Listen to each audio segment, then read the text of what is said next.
IB Nation, welcome back to another episode of the Irish Breakdown podcast. Happy Monday, everybody. Hope everybody had a relaxing weekend. Miss Driscoll, hope you had a fun birthday weekend.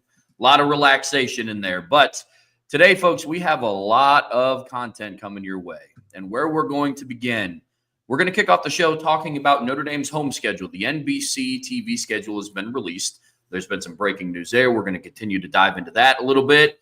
Preview, Notre Dame has 3 night games on the schedule at home already scheduled. And you better believe we're going to talk about that a little bit today as well. We're also going to break down the offense, and we're going to start a series of content coming your way just now that we're in the thick of the offseason. We're going to start breaking down this team on offense and defense. We're going to be talking about, star power potential, breakout players, different classes that have to emerge. And there's going to be a lot of that coming your way. And where we're going to begin today is on the offense. And we're going to talk about 2 different buckets of players, players with star power that have that star power potential for this upcoming season on offense.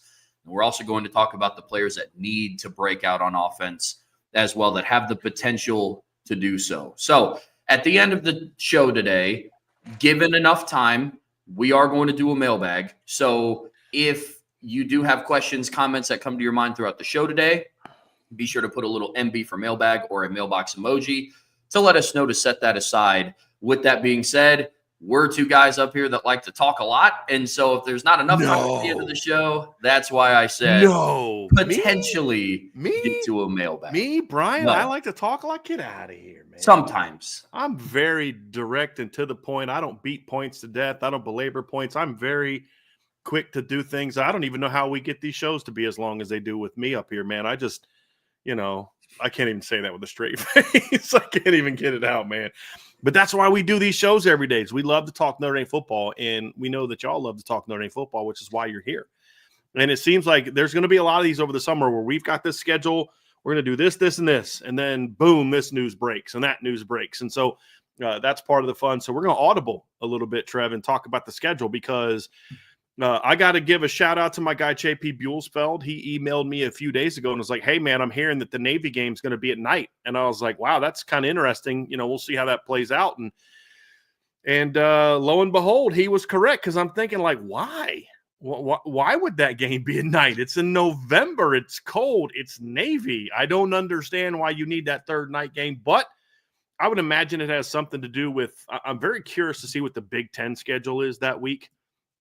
Like maybe there's like a couple big afternoon games. I'm actually going to look at that while we're talking. And so we're audible and talking about the schedule, Trev, because it's I do think start times can have an impact on your team if like we saw in 2023. And we'll talk a little bit about that. So I do want to dive into that. But as you mentioned, Notre Dame just released their schedule period. And looking at that, Trev, and just kind of what's out there, obviously the Texas A&M game, as we expected, is a night game. We all kind of anticipated that.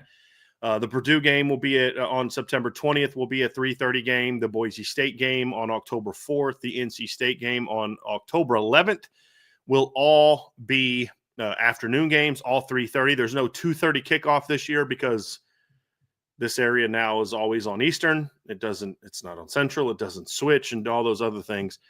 But so that game will be at those games will be at 3:30. Then you get to the back-to-back home games on October 18th against USC and then November 8th against Navy. Those will both be night games. And for Notre Dame, a night game is at 7:30 p.m. And then the final home game on November 22nd, Trevor, against Syracuse will be Senior Day. That'll be a 3:30 game as well. So it's an interesting home slate. It's an interesting home schedule when you look at it, Trevor. And let's kind of dive into it. I think the one thing to begin with. So Notre Dame now has 4 definitively scheduled. This is definitely going to be a night game. The Miami the road opener is also already declared as a night game. It's a Sunday night game. I mean, it's a Sunday game. We anticipated that being a night game. On August 31st, it'll be at 7:30 as well on ESPN or on ABC. Excuse me. So right now they have 4 games total, Trevor, that are going to be night games, and I anticipate there being at least one more. I would argue possibly several more as we and we'll talk about that as we go through it. But just first and foremost, Trev, what were your overall thoughts about the home slate now that we have those start times determined? I know your first thought, what you said to me was, I love night games. Night games and home games in Notre Dame Stadium are a lot of fun. And to be honest with you, the only one that threw me a curveball was Navy. I thought that there was a chance that Notre Dame could have 3 home games that were night games, but I didn't think it was going to be Navy. I thought potentially Boise State could have been, but with back-to-back games at Arkansas and then at Boise State, that's kind of leaning to tell me that they're expecting Arkansas to also be a night game. Yeah. And so I was like, okay, Boise State, 3:30 kickoff. The Navy one was really the only one that threw me through a loop, to be honest. When the schedule came out, you and I were talking on the phone. I said, I think outside of, I guess, technically the game in Dublin, Ireland, which was 2:30 our time, but 7:30 p.m. their time, Notre Dame and Navy haven't played a night game, I believe, since the 2014 season, and that was away. I can't tell you the last time they played a night game inside of Notre Dame Stadium. So that one was a little bit interesting to me. Last time they've played a night game in the continental United States was also 2014 because the 2013 game was technically a night game there. I remember it being dark there, but it certainly wasn't for us. But yeah, that was the only game that threw me through a loop. Outside of that, it was what I expected. I'm happier that the Peacock game is NC State. I was a little upset that it was Louisville last year, especially considering what happened with the Louisville game in 23. I have Peacock. It's not that big of a deal for me. I understand it's NBC trying to plug their streaming line or whatever. But I don't know how it is for now with Pete Vivacqua, but when Jack Swarbrick was at Notre Dame, he was the one that was advocating harder for that than even more so than NBC. And he's the one that was trying to push for some of the marquee games to be on. I was told this by multiple sources. He was pushing for some of the marquee games to be on Peacock because he felt there'd be a greater chance to get more people to sign up because he has this big thing of like streaming is the future. And I'm a little less certain that it's definitely going to be there. We're seeing some streaming issues already starting to pop up and things along those lines. But, we'll kind of see how that plays out. Certainly not an expert in that field, but Peacock or NBC was the one like, hold on a second. We're not going to put Notre Dame USC on Peacock. You know what I mean? Like, but eventually that will happen where they will put a game like that on there. I thought the original plan was that you were going to see Boise State be the game that was on Peacock. And that's what I was told. And now I believe that obviously they've switched that up a little bit. And now it's going to be the NC State game, which I understand it. I mean, you want to get a little bit of a bigger game, but not a marquee game. And I think with Boise State and where I think they'll be, I don't know if you want that game to necessarily be on Peacock. You want that one to be a little bit more known. So I think we're going to see more of this MAC teams, ACC teams that are going to be the ones that we see on Peacock. But that was another interesting thing for me was that NC State game being on Peacock. They would face a lot of backlash if they put a night game on Peacock. That would not go over very well. Certainly. Agreed. I'm happy they moved away from Boise State. It's the first time the two teams are meeting in both of their programs' histories. So, I mean, I'm happy that they decided to not put that exclusively on Peacock. Yeah.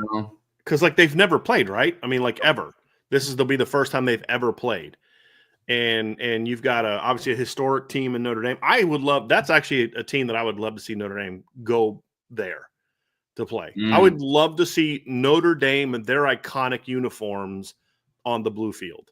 Yeah. I know it'll probably never happen, but I actually think that'd be pretty cool to be honest with you. So I'd be a big fan of that action, Trev. But I'm okay with the Peacock game. Look, I'm at the point now where I don't like it. I don't feel the need to repeat it every year. I think it's silly to have a game that's only on Peacock right now, but I also understand why they do it. Like as a fan, I hate it. I think it's dumb. Notre Dame should never not be on national TV ever. They should never choose to not be on national TV. But as I said, as a business owner, I understand what they're trying to accomplish. I get it. Because the more Peacock grows, the more NBC grows, and the more money that there is for Notre Dame to kind of take advantage of that. So I get it. I understand it. I just don't love the idea. And we're seeing that with more and more. There's games on Amazon Prime now. There's Big Ten games on Peacock, and it's I would imagine there's going to eventually be a game on Paramount. Eventually they're going to get to that. So, and then of course there's some certain games that are only on ESPN Plus, but that's never like a Notre Dame issue. But I'm just glad we don't have to deal with the Pac-12 network taking a random game. Remember that 2 years ago against Stanford? Like Pac-12 network, that's still a thing. Yeah. So, but you have to worry about that as much. But just overall, looking at the home slate, Trev, it was a very interesting aspect. Here's my concern about it. So I'm just kind of walk you guys through my mind when JP first told me about this, and then of course when the official word came out and we saw it, because like on there, like when Notre Dame just shows their schedule, it's back-to-back 7:30 games. And I'm like, oh, man. But those games are actually like 3 weeks apart, because you've got the USC game, then a bye, then at Boston College, then home against Navy. My big concern when I look at schedules, Trevor, is we've seen Notre Dame in recent years have some issues when it's just back-to-back, just a bunch of night games in a row. And I do think that can factor into a team's overall health, physical health, mental health, and all those type of things, because they come back that night. And these games aren't getting over till like 11 plus o'clock at night. You got to go in, you got to shower, you got to do your press conference, you got to do all that. You got to go to the airport. You're not getting home till 2, 3 o'clock in the morning minimum, depending on how far away you are. That can wear on you. And when you even home games, you're not getting back into your room till after midnight at the earliest. And that's assuming you don't go out and do something. And then you get home, then you got to, land at the airport in South Bend. You got to then drive to back to campus, and then you're in your dorm at what time? 4, 5 o'clock in the morning. And you got to be up the next day for treatments. Certainly not getting rest in a lot of those weekends. So when you look at the schedule, I was like, this is a little bit concerning for me in that regard. But then when you actually look at the schedule in its entirety, that won't be an issue until at the earliest November, if it happens at all, because you do have back-to-back night games in between Miami and A&M, but there's a bye in between. Then Purdue's a home game. You and I talked about this at Arkansas. It's probably not going to be a night game, either on ABC or ESPN, depending on which network. Part of that's going to depend on Arkansas and kind of where they are in their overall schedule. But I kind of view that as good chance that game is going to be at night. Arkansas, we'll see. They play Alabama A&M, then Arkansas State, at Ole Miss, at Memphis. If they're 3-1 coming into that game, there's a chance. 2-2, there's maybe they then put it as a noon game. I look at it like this. I think that game's either going to be at noon or 7:38. Like, that's kind of how I feel about it, how that game's going to go. So you've got that game. Let's say that's a night game. Well, then you're coming back home, and your next 2 games against Boise and NC State are not only at home, but in the afternoon. Then you don't have another night game until October 18th, and that's at 7:30. So even if the Arkansas game is a night game, you've got 2 night games in 3 weeks, but the first night game and then the game that follows are both at home. So they'll be able to get themselves kind of back on track from a schedule and rest standpoint. Then you get into November. So the USC game's at 7:30, then a bye. Then you get in November, and this is where it could get interesting, is this next 3-week slate. You've got at Boston College, home against Navy, night game, and then at Pitt. So this is the first time all year up to this point in time you'll have 2 road games in a 3-week stretch. That doesn't happen for Notre Dame at any point in time the rest of the schedule. And it kind of happens twice, because you have that BC, Navy, Pitt, and then you've got Pitt, Syracuse, at Stanford. So you've got these multiple opportunities where you could play 4 of your final 5 games at night, potentially. Now, I'm not saying it's definitely going to happen. I think Stanford's going to be pretty terrible. I don't know that game's going to be at night. But if Notre Dame's 11-0, it won't matter how bad Stanford is, because Notre Dame's playing to earn a berth into the playoff, and it's big, and it's all that kind of stuff. And then there's going to be some marquee games that are played on like Friday. The Michigan-Ohio State game's always at noon. So like it could end up being a night game. But you have a chance in November, Trevor, with 3 road games where you have no control over when the kickoff is, where you could see a night game. And we've seen Pitt be at night before. Usually when Notre Dame plays at Pitt, it's an afternoon game. It's a 12 or a 3:30 game. But if Pitt's good and Notre Dame's good, there's a decent chance that game's at night. And then, of course, you've got the BC game has a lot of times been at night. Not always. Like the 2017 game was an afternoon kickoff, but we've seen that game be at night a lot, especially later in the year when it's on the road. Think back to 2012. That was a night game. If you remember that game, that was at night. That wasn't a very good BC team. That was still a night game on ESPN. So there's a chance in November you could have that issue, and that's when I get a little bit nervous. And no, these teams aren't as good as Louisville and Duke and Ohio State and USC, but it still gets me a little bit concerned because you look at 2 years ago when that team kind of wore down a little bit, Trev, they played 6 games, and you looked this up before the show started. So nice job on this, finding this info, but they had 6 night games in 2023. They only had 3 last season. And Texas A&M, Florida State, and Army. And then you had that stretch of 4 games in a row that were at night, and by the end of that team was tanked. Like I shouldn't say tanked as in sports is not a proper usage. They were gassed. They were out of it. So that is a little bit of a concern for me in November. Yeah. To have that as a possibility. The only good news is the last team you play that could be on the road is pretty terrible. Yeah. Which helps. And you don't have anything that next week. That's, because it's like if you think about that 4-game stretch in 2023, the last game, which was at home, and they knew they had a bye week coming up, they were able to kind of dig deep, get a little bit some extra, and just lay it on USC, knowing that they could rest that next week. So, but it is a little bit concerning that late in the season that there's at least a chance that you could see a very night game heavy schedule in the cold, in the north. It's like ugh. The last bit of news is all those games are because they're in the north. The travel's a little bit easier. You'll get home from the Pitt game a lot sooner than you'll get home from anywhere else, and the Boston flight's not that bad either. I just looked. There's a good chance Notre Dame and Arkansas will not be a night game. That weekend is crazy with the SEC. Alabama's at Georgia. LSU is at Ole Miss. Auburn is at Texas A&M. Tennessee's at Mississippi State. So, I mean, I just the first 2 alone. You said Alabama at Georgia. And Georgia. That's definitely going to be the ABC game. Yeah, 100%. That's the ABC game. What was the other one? Ole Miss at LSU at Ole Miss. Yep. Those are maybe kind of 2 big ones. But and LSU loves. Well, this will be at Ole Miss. The game 2 years ago was at home. At Ole Miss was an afternoon game.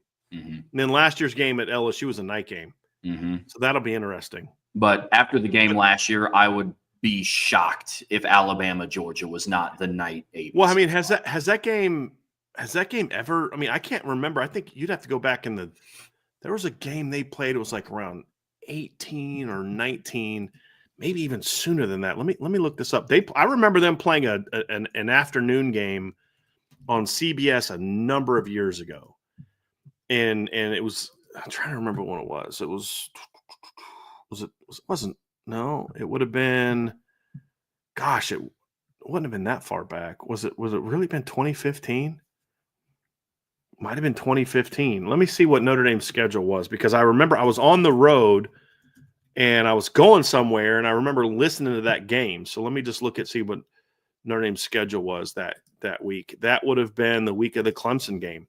So yeah, I think, and I was on the road covering that game. So I think that was the weekend that it was, because I was actually driving through, like, right outside of Athens. I flew into Atlanta and then drove up to Clemson. So yeah, that would make sense. That's the last time I believe that game was in the afternoon during the regular season. And they don't play a whole lot in the regular season either. But the last year's game was obviously at night, and they really don't. And the 2020 game was at night too. Can you believe this? This is a sidetrack thing here real quick, but can you believe this? Alabama, since 2010, Alabama and Georgia since 2010, actually since 2008, they played in Athens. Since that season, from 29 on, they've only played in the regular season 3 times. 15, 20, and 24. That's a little nuts. But yeah, that game, and then Ole Miss LSU, that game at Ole Miss has a lot of times been a 3:30 game, but then there's all those other games you're talking about, Trev, where You look at you said Auburn plays Auburn is at Texas A&M. At Texas A&M. Yeah, so it's really between those. Possible. Tennessee at Mississippi State, I don't think is going to gain a lot of traction. Kentucky's at South Carolina, but is there any big ACC games that week? No, there's some decent Big Ten games. Well, those would be on. But yeah, probably on NBC, especially since Notre Dame is away. Yeah, Oregon. Yeah, that's going to be interesting, Trev. Very interesting to see how that goes. But you at least have to think about it. But it won't be surrounded by other night games. That's the key. Yep. It's not even possible for Notre Dame to have back-to-back night games until November. Mm-hmm. Yep, which is a good sign. Marcus Freeman made it very clear in 2023. He did not he was like, look, this is not. And he wasn't doing it in a way, and this is where I actually felt was one of the more early savvy things he did. He wasn't doing it in an excuse-making way. He was doing it in a way where you felt he was letting his bosses know, not okay. There comes a point in time where we've gone past the whole, this is too much. You got to figure something out. You got to either make the schedule to where we have back-to-back home games in a period like that or something, but you can't have a 4-game stretch where we're at home on the bookends and there's 2 road games in between against teams we think are going to be decent, and you make the 2 bookend home games night games. Like that's going to be tough, but the schedule's not set up like that this year, which will be good for Notre Dame. So we'll have more, Trev. Actually, we'll have more on the schedule because looking at the schedule that I'm working on. So just so people know, I'm actually working on getting our summer schedule finalized, and I do have the next few weeks finalized anyway.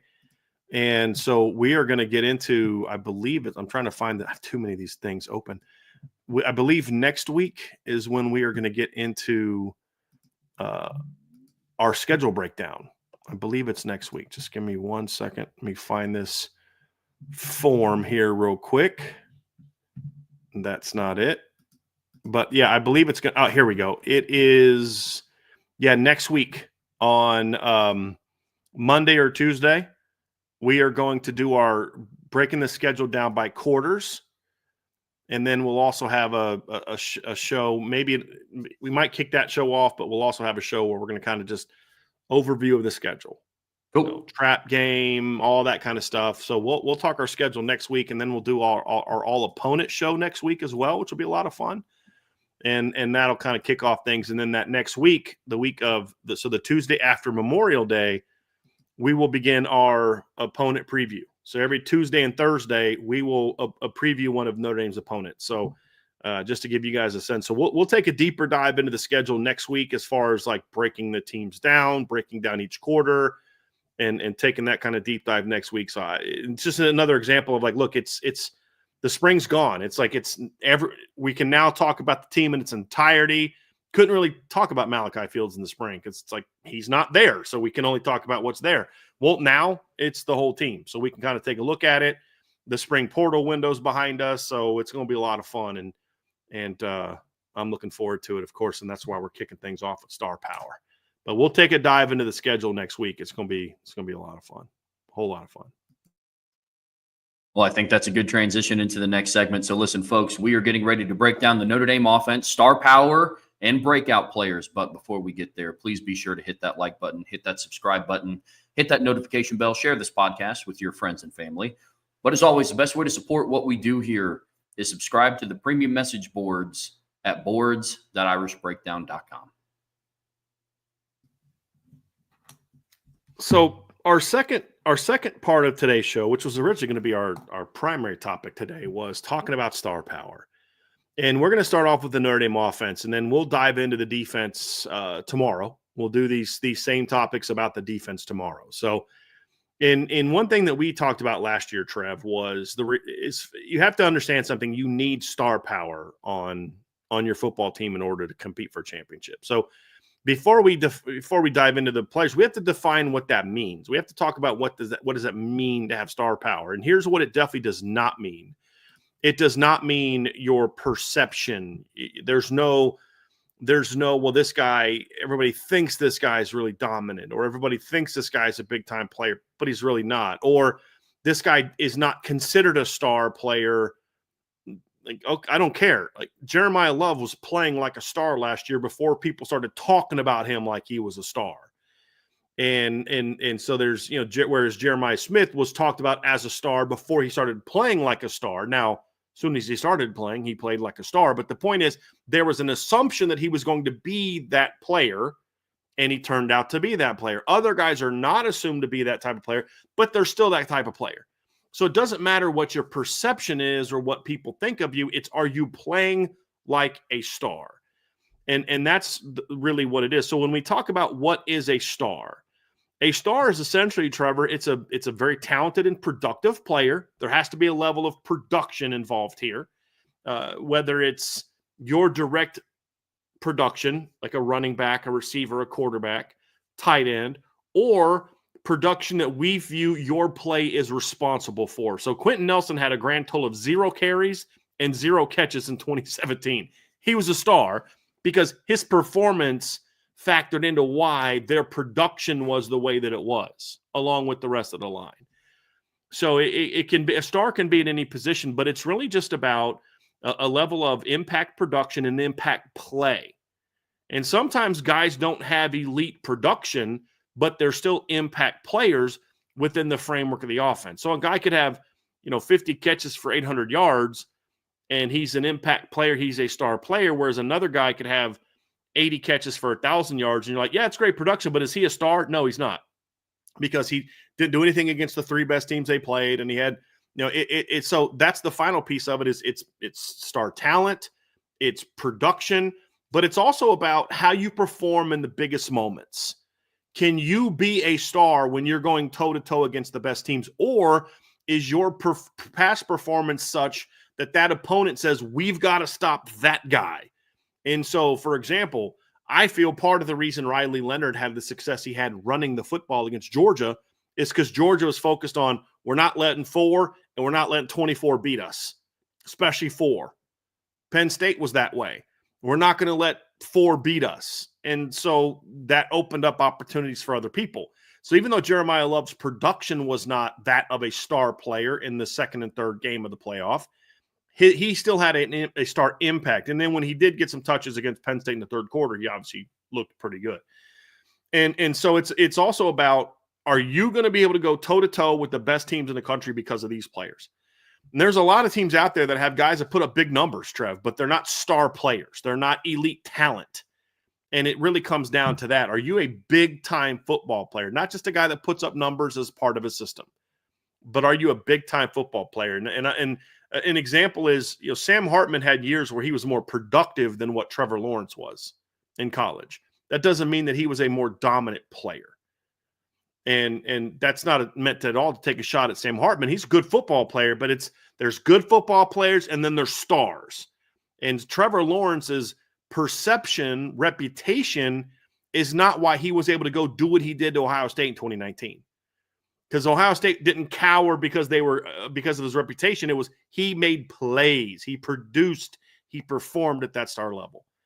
And you can't win championships without that. And we saw that last year with Notre Dame.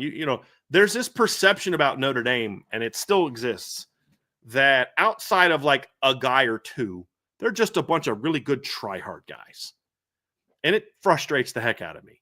Well, this team over here has got star power, but Notre Dame, well, they got Jeremiah Love and maybe Leonard Moore. Some people I still don't know who the heck Leonard Moore is. They got Jeremiah Love. He's a name, but outside of that, insert backhanded compliment about how Notre Dame's not really that good.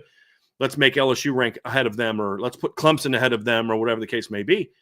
I think there's this perception that Notre Dame doesn't have that. Last year they did. I mean, they had multiple stars. You had Jeremiah Love. You had Riley Leonard. Again, an example of, it's not always about the numbers. It's about the impact ability of you as a player. You had Riley Mills up until the Indiana game. You had Xavier Watts. You had Leonard Moore. You had multiple star players on your team. Benjamin Morris in the beginning of the year. You had multiple star players on your team. And then throughout the year, there were other guys that had moments where they played like stars in particular games. But when we're talking about this, it's guys that we view as stars from pretty much start to finish. And guys that are those true difference maker type of players. You need those on your football team to compete for a championship, Trevor. And you can't give me an example of a team that doesn't have that. Michigan had that. They didn't have a ton on offense, but they still had it. And even in the postseason, Blake Corum played like a star. He played like the 2022 version of Blake Corum when he was a star player. But they certainly had it on defense. There's no question. For the way that Notre Dame plays, I do think they need star power on offense. I don't think they can just get by on being elite on defense. And we saw that in the postseason last year. Some point in time, you're going to play somebody that can score on you. And do you have the horses to kind of match that? And they did for a half, but playing good for a half is why you caught an L in the national title game. Because Ohio State played well in the even more meaningful moments than what Notre Dame did. And that's why they are the champs. And Notre Dame is not. So star power is absolutely needed, Trevor. You can't be a championship team without, and you need more than just one on your team.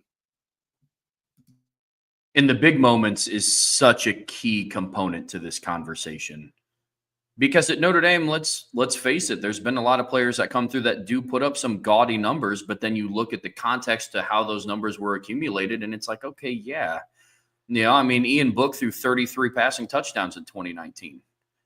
But I only remember what happened in the big moments in 2019.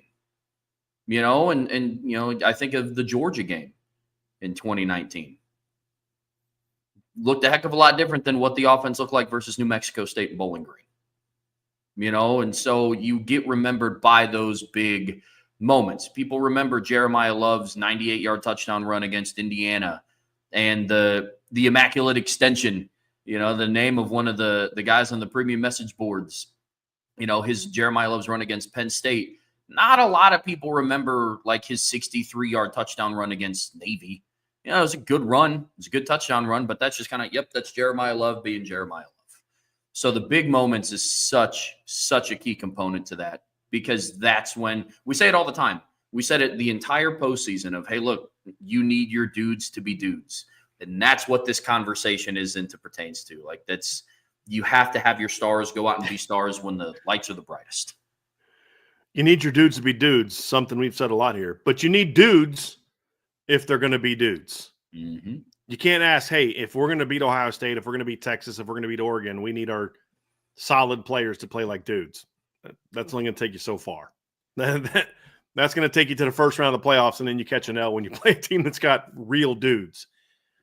And that's obviously where Notre Dame is at. So what we're going to do here is, as we kind of dive into this conversation, understand something for these next two segments is there's a lot of players that could fit into these conversations.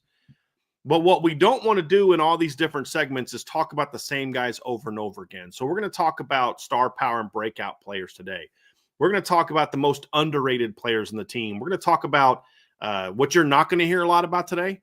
I don't think there's a single sophomore in this conversation today. Why? Because we have a whole special show planned in the next few weeks for the sophomores, because that class is going to have a lot to say about how good this team can be. Yeah. So this is not meant to be like, we're not going to cover the entire team today. And especially during the breakout segment, Trevor, this is the hardest I've ever had. This is the hardest it's ever been to pick a breakout session, because there's so many guys that could be that. And it's like, okay, well, let's not talk about this guy. So like, we're not going to talk about Jadarian Price today, because he's going to come up in a segment we're going to do in the next couple weeks that's going to look at things a little bit differently. Matter of fact, actually, his segment's going to be on the Thursday show. We'll talk about Jadarian Price in the Thursday show. So there's going to be some guys that don't get mentioned today. Doesn't mean we don't think they can be this, but they fall into a little bit of a different category. And so we're going to talk about them later. But when you look at the star power, this isn't so much about, we're not going to spend the whole show talking about qualifiers, what if. This is us kind of taking a look and making a stance. This is who we think it's going to be. And we'll give our reasons why. Obviously, there's only one proven star on the offense, and that's Jeremiah Love. But he wasn't that a year ago. And we kind of saw him as being that kind of guy. So what we're going to do in this conversation today, Trev, is we're going to talk about the guys that we believe are going to be the stars this year. And there's 4. And they're all on here for different reasons and to different levels of confidence and we're going to start it. But anytime you start talking about the star power for the Notre Dame football team in general, much less the offense, it's got to start with number 4, Jeremiah Love. You talk about provenness and somebody that needs to prove that they're a star. Well, Notre Dame's running back Jeremiah Love scored a rushing touchdown in 13 consecutive games, all 12 regular season games, then scored the first touchdown of the first ever home football game in the college football playoffs. I don't know if it gets much more defining of a star than that. You're talking about a guy that lines up every single week, and every single defense in the regular season, 1 through 12, knows where the ball is going. And it's going to number 4. And a degree of star power is being so dominant that you know what's coming as the star. Jeremiah Love knew what was coming. He knew that the defense keyed in on him. Maybe argument could be made, maybe first couple games of the season. It's like, yeah, he's a good player. We haven't seen him do much because of Audric in 2023. But as the season continued to go on. A game. Yeah. Like that lasted one game, in my opinion. And then it was like, okay, yeah, we got to be careful about this guy.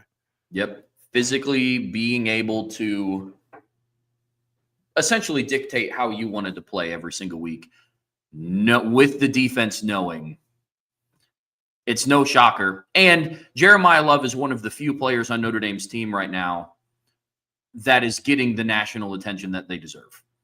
He is being ranked by multiple outlets as the best returning running back in college football, one of the best returning players in college football. He is one of the very few, argument could be made, the only player on Notre Dame that is getting the national attention that they deserve to have. And an argument can be made that the person getting the second most attention on Notre Dame's offense hasn't even put on a gold helmet yet. We'll talk about him in a little bit. But Jeremiah Love, it's the most obvious place to start, Bryan. So when we talk about star, okay, is he an elite talent? Check. Is he a guy that forces defenses to build their game plan around stopping him? Yes, check. He is that. Does he have moments where he has stepped up in big games and been very productive and impactful in big games? Well, when you look at Jeremiah Love, yeah, that's true. No, he didn't have that sort of impact against Georgia and Penn State and Ohio State. I would argue two things about that. Number one is part of that was because he was injured. He was clearly nowhere close to 100%. And number two is because of the fact that he was the star, that was what their game plan was built around. Defending is when Jeremiah Love was in the game, Georgia's entire focus was on Jeremiah Love. And the same thing is true for Penn State and Ohio State. And that's why you didn't see that same level of production in the postseason as you did in the regular season. But we saw it against Texas A&M. We saw the production, 91 yards, rushing on 14 carries and a touchdown, 6.5 per carry. We saw him in that game kind of put the team on his shoulders on that last drive with the back-to-back long, whether it's like a 19-yard run and then a 21-yard touchdown run that put Notre Dame up late in the game. You saw the next week against Northern Illinois. He was the only guy on offense that did anything in that game. That was his first, I believe, leaping play, was that game where he leaped over a guy on his way to a touchdown. Goes out against Purdue, rushes for 109 yards in the first half of that game. And then you saw that's when the teams really started to key on Jeremiah Love even more. Now, Louisville did that, for example, and they shut him down in the run game, 34 carries for 11 yards. But how did they put that game away? A catch and run on a throwback screen to Jeremiah Love, and where he makes a bunch of guys miss and gets into the end zone. He goes out there and obviously plays great football against Navy, but against Georgia Tech, he didn't run the ball all that great against Georgia Tech. Why? Again, they were keying on stopping him. But where did he make his impact? In the pass game, on the reverse, on the punt reverse, the call on the reverse there. So you saw teams had to really focus on him and try to stop him. He's great against Virginia, great against Army on national TV in a big game, great against USC, had the big run against Indiana. Those are two huge moments where he was a big-time playmaker. So the big moments are there as well. Now, would you like to see him be more productive as you get deeper into the playoff? Sure.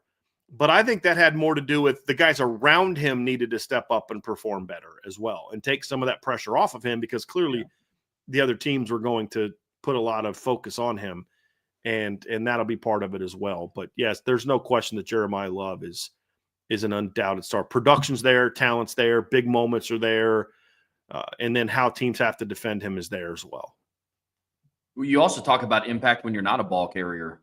And the NFL tracks a stat now. It's sacks created. Sean Davis was talking about it in one of the shows that we did together before. And I think you could look at Jeremiah Love in the same light. He finds ways to impact the game even when the ball's not in his hands. You go back and watch film. How many Riley Leonard rushing touchdowns in the red zone had Jeremiah Love lead blocking for him? Or everyone's crashing on him, and Riley Leonard's like basically walking into the end zone because everybody's focused on 4. Yep. So you start talking about the success that he helps create for his team by just being on the field on top of his actual raw numbers of production. Jeremiah Love's a dude, man. He's an absolute dude. Let's get into our next star player, Trevor, and that is Malachi Fields. And this is one for me that is like, once you get past the first one, we're projecting these next 3. And what we're not going to do this whole offseason is, well, this guy has to prove this. Guys, that's true forever. That's true for almost everyone in college football. And I don't want to spend the whole summer throwing out qualifiers of this guy needs to do this. We're going to put our names on this, and we're going to say, this is what we think is going to happen. This is what we're predicting is going to happen. Yeah. And I absolutely think that when you look at this football team, there's no doubt in my mind that Malachi Fields has an opportunity to go out there and be a star player for Notre Dame this season. And I predict he will be. What I define as star player is not necessarily someone who's going to go out there and have 90 catches for 1,400 yards and be a Bolitnikoff finalist. Maybe that happens. I don't think it will. I don't predict that it will. There's too many other weapons around him. It comes down to this for me for Malachi Fields. Does he have the talent to be an impact player? Yes, he does. He's 6'4". He's 220. He's athletic.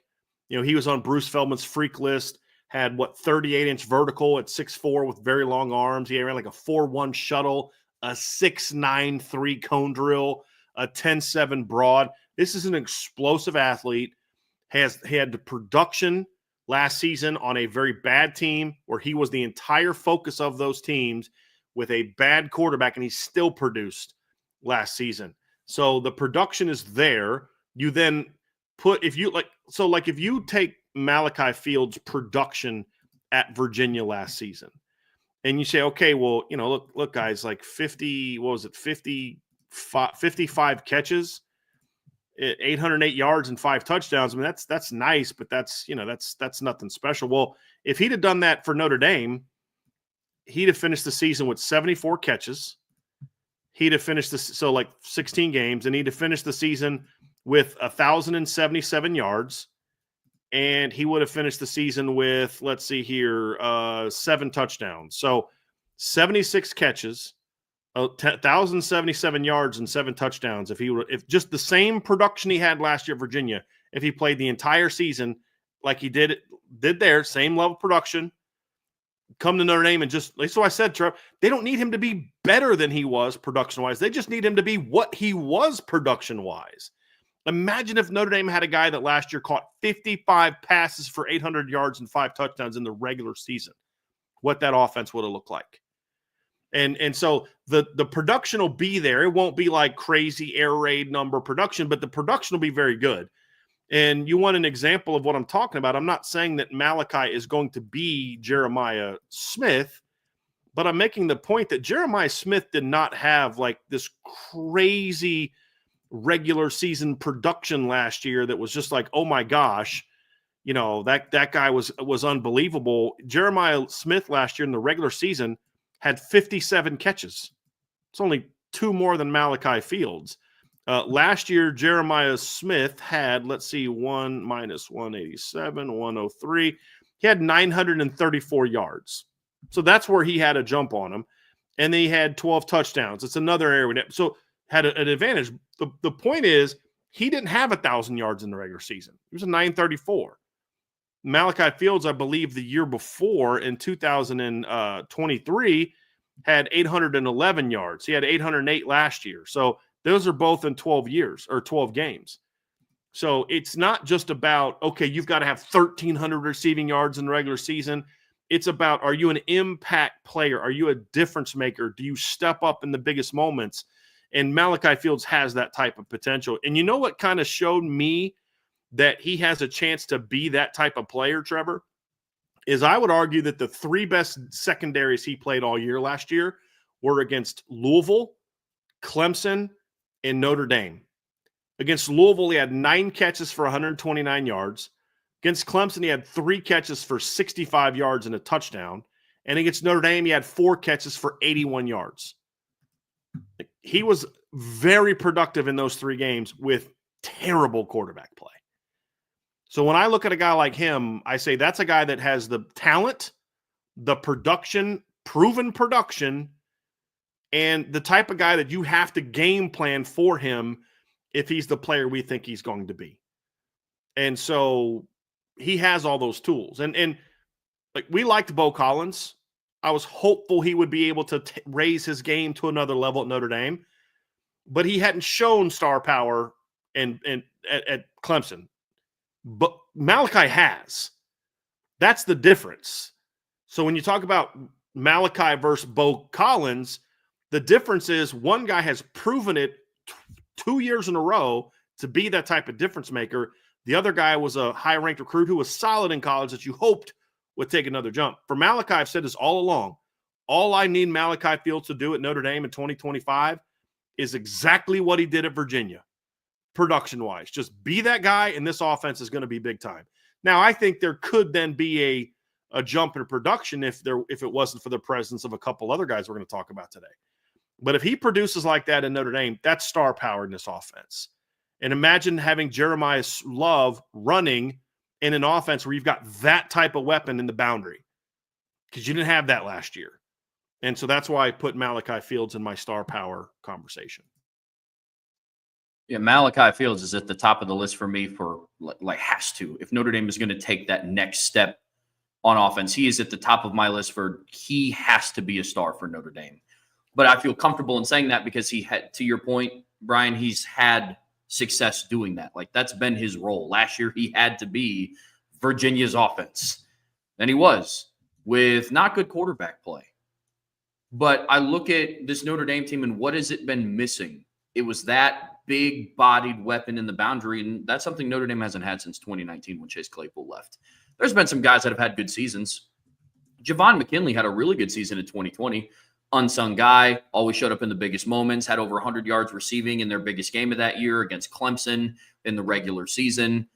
But if I'm weighing who I would prefer to have in the boundary this year for Notre Dame, I would rather have Malachi Fields because of what he brings to this offense. So he's at the top of my list for players that have to be a star.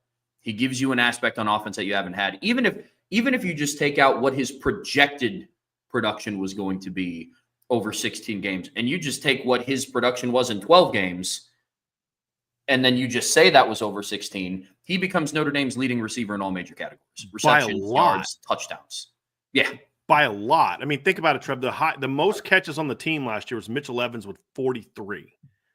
Malachi had 12 more than that in 12 games. Mitchell Evans needed 16. The next highest is 42. The next highest is 41. The most yards for anybody on Notre Dame's team last year was 592. And that guy got over 230 of those yards in the last 2 games. The next highest after that was 490. He was hundreds of yards greater than anybody else. And then, of course, he had more touchdowns. Now, part of that is because he was the pass offense at Virginia.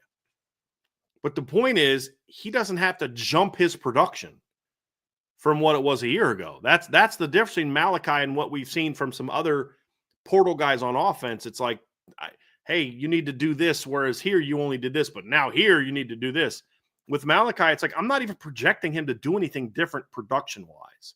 Nope. Just do what you did last year, and Notre Dame's fine. If you give me a boundary receiver that has 50-plus catches in the regular season and 800-plus yards in the regular season and 5 to 6 touchdowns, which is exactly what he's done the last 2 years, that's a huge impact in this offense.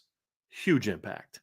Oh, yeah. He immediately becomes your most productive receiver since Kevin Austin in 2021. Like, instantly, just if he repeats those numbers.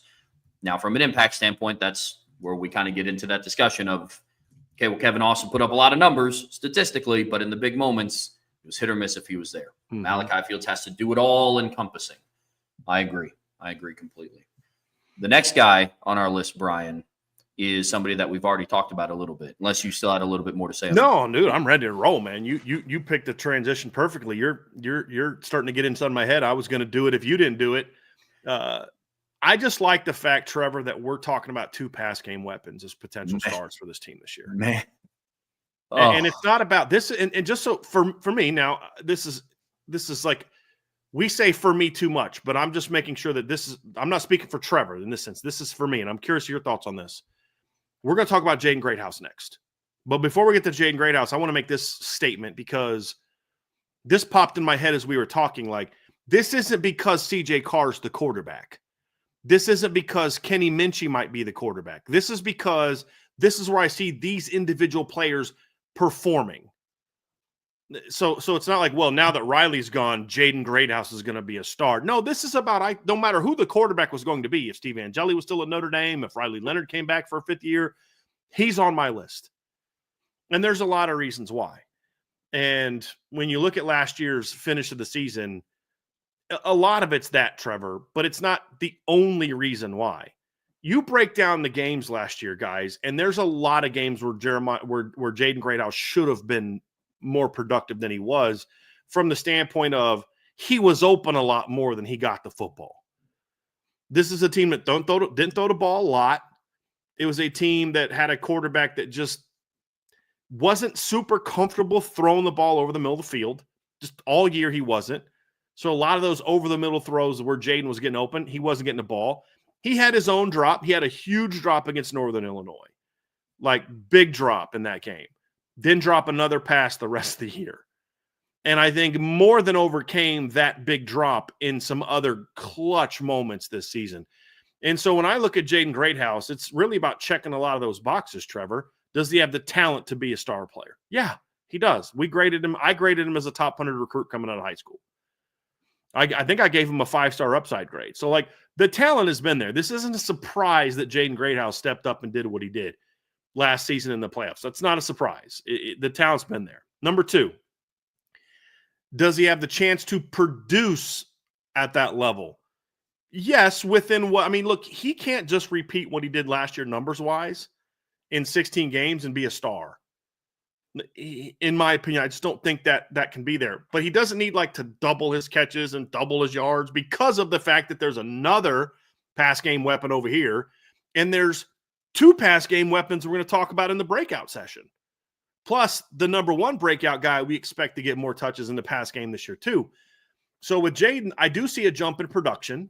I do see, like, I could see Jaden Greathouse doing in the regular season what he did last year in the whole season. Yeah. And that gets him in that star power type of conversation. Now, is anyone going to be talking about Jaden Greathouse with a regular season of production at 42 catches for 592 yards and 4 touchdowns as being an All-American, a star player? No, but the impact is going to be there.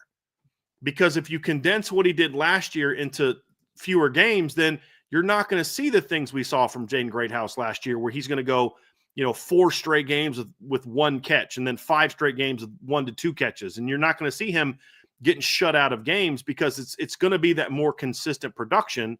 And now I think in an offense that does throw the ball more, you're going to see more opportunities also for him to get some more of those plays. And let's not act like the second year in an offense isn't going to show some of that also. Now that you're in year 2 of fully understanding the Mike Denbrock offense, that's going to allow Mike Denbrock to move some of these receivers around a little bit more. So, and then the final piece is, can he step up in big games? And look, Jaden Greathouse caught 3 balls for 14 yards in the first 2 playoff games. And then he went out in the last 2 games and caught 13 passes for 133 yards. So you say, well, okay, but there's these 2 versus those 2, what's the deal? You were coming behind in both of those games. Okay, fair. But we saw Jaden Greathouse step up in big-time situations during the season. Even when it wasn't numbers, I think of, everybody talks about the back shoulder fade to Bo Collins that sparked that last drive. Well, what about the 3rd down play where Jaden Greathouse got that ball? Everybody talks about Penn State, the slot fade where he jukes a guy at the line, makes another guy miss in space. But what about the insane? That wasn't even his best. That was like not even in the top 3 of the best plays he had in that game. That's just where he got a lot of his yards. The 3rd and 9 back shoulder, just insane catch that he made earlier in that game. The 2 third down catches he made in the fourth quarter that, like, people forget when Christian Gray made his pick, they were not in field goal range. They had to get into field goal range. And who do they go to get the ball in the field goal range? Jaden Greathouse. But then we saw in the regular season too, Trevor. We saw him against Louisville early in that game with 2 huge plays. Obviously, first drive of the game against Navy. He only catches 1 ball against Navy. It was on that first drive, he just smokes a guy for 42 yards. And you're just like, dude, if they wanted to make him a focal point last year, he would have been more effective. But you didn't have a quarterback that was comfortable throwing him the football. I think that changes this season. But that's so the quarterback, the offense adjusting is why I think Jaden will produce more. But this isn't just like, well, now that you have a passing quarterback. No, this is just the natural evolution of who Jaden Greathouse is. If Riley Leonard was still going to be your quarterback, I'm still having the same conversation about Jaden Greathouse being a breakout star for Notre Dame, or being a star for Notre Dame this year when it comes to his talent, his impact, and his production in big moments. To put some numbers to what you're talking about, Brian, we're talking about a kid who in 2 seasons has had 1 drop in all of his targets across 2 seasons. Last year, he had 25 catches that went for first downs. 25. So over 50% of all of his catches from last season went for first downs. 9 of them came in the college football playoff semifinals and the national championship game. He had 4 against Penn State, 5 against Ohio State. When you talk about a player of that magnitude, it is about your impact in the game. Because it is unrealistic to say, well, Jaden Greathouse every single week is going to go 6 for $128 and 2 touchdowns. If he does that, then yes, give me all the Biletnikoff Award hype, get me the All-American hype. He's going to go in the first. If he does that every single week for a 14, 15, 16 game season, then yes. But Jaden Greathouse's impact, even though he had 6 games last year where he either ended with 1 or no receptions, in the games where he had 1 reception, 8. In those games, his 1 catch still went for first down. He ended 2 games last year without a first down reception, and it was against Miami of Ohio and let me see here. He didn't have any catches Purdue against Miami of Ohio. Yeah, Purdue and Miami of Ohio were the only 2 games the entire season. And that's crazy. Those are wild numbers when you start talking about that. And so Jaden Greathouse is a guy that absolutely should be on this list. It is going to be interesting to see what his evolution is going to be this year, because I'm excited to watch what the culmination of that is. There's some other numbers on there, Trev, when you look at his season that said something to me, that impact me when I am breaking down Jeremiah Love or Jaden Greathouse, excuse me. And one of those is Notre Dame last season targeted him 42 passes. They targeted him only 53 times. That's a 79.2% completion rate when he was targeted. And so when you look at his numbers and you look at his production on a per target basis, so 592 targets for 53 attempts, that's 11.2 yards per pass attempt. Like that is a very good number, especially in an offense that doesn't exactly, throw the ball a ton and isn't overly effective. And so when you talk about a slot guy also that's not getting a lot of, some of the downfield, some of the vertical throws, like that's a very good number. It's a very healthy number. And I think that factors into it as well. On top of, like you mentioned, the first down rate. Like, we look at like some of the guys at Oregon last year that everybody talks about, big time playmakers, and Tez Johnson and Evan Stewart's.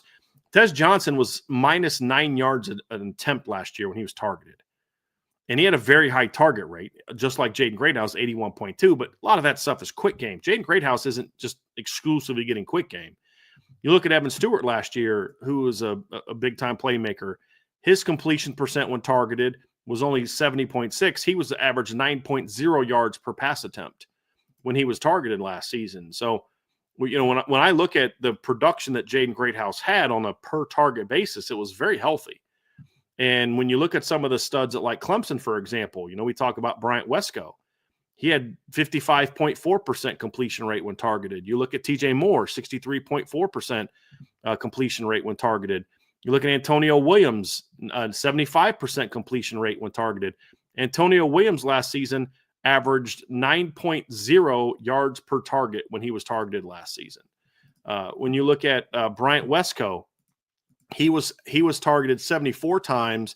He had 707 yards per reception.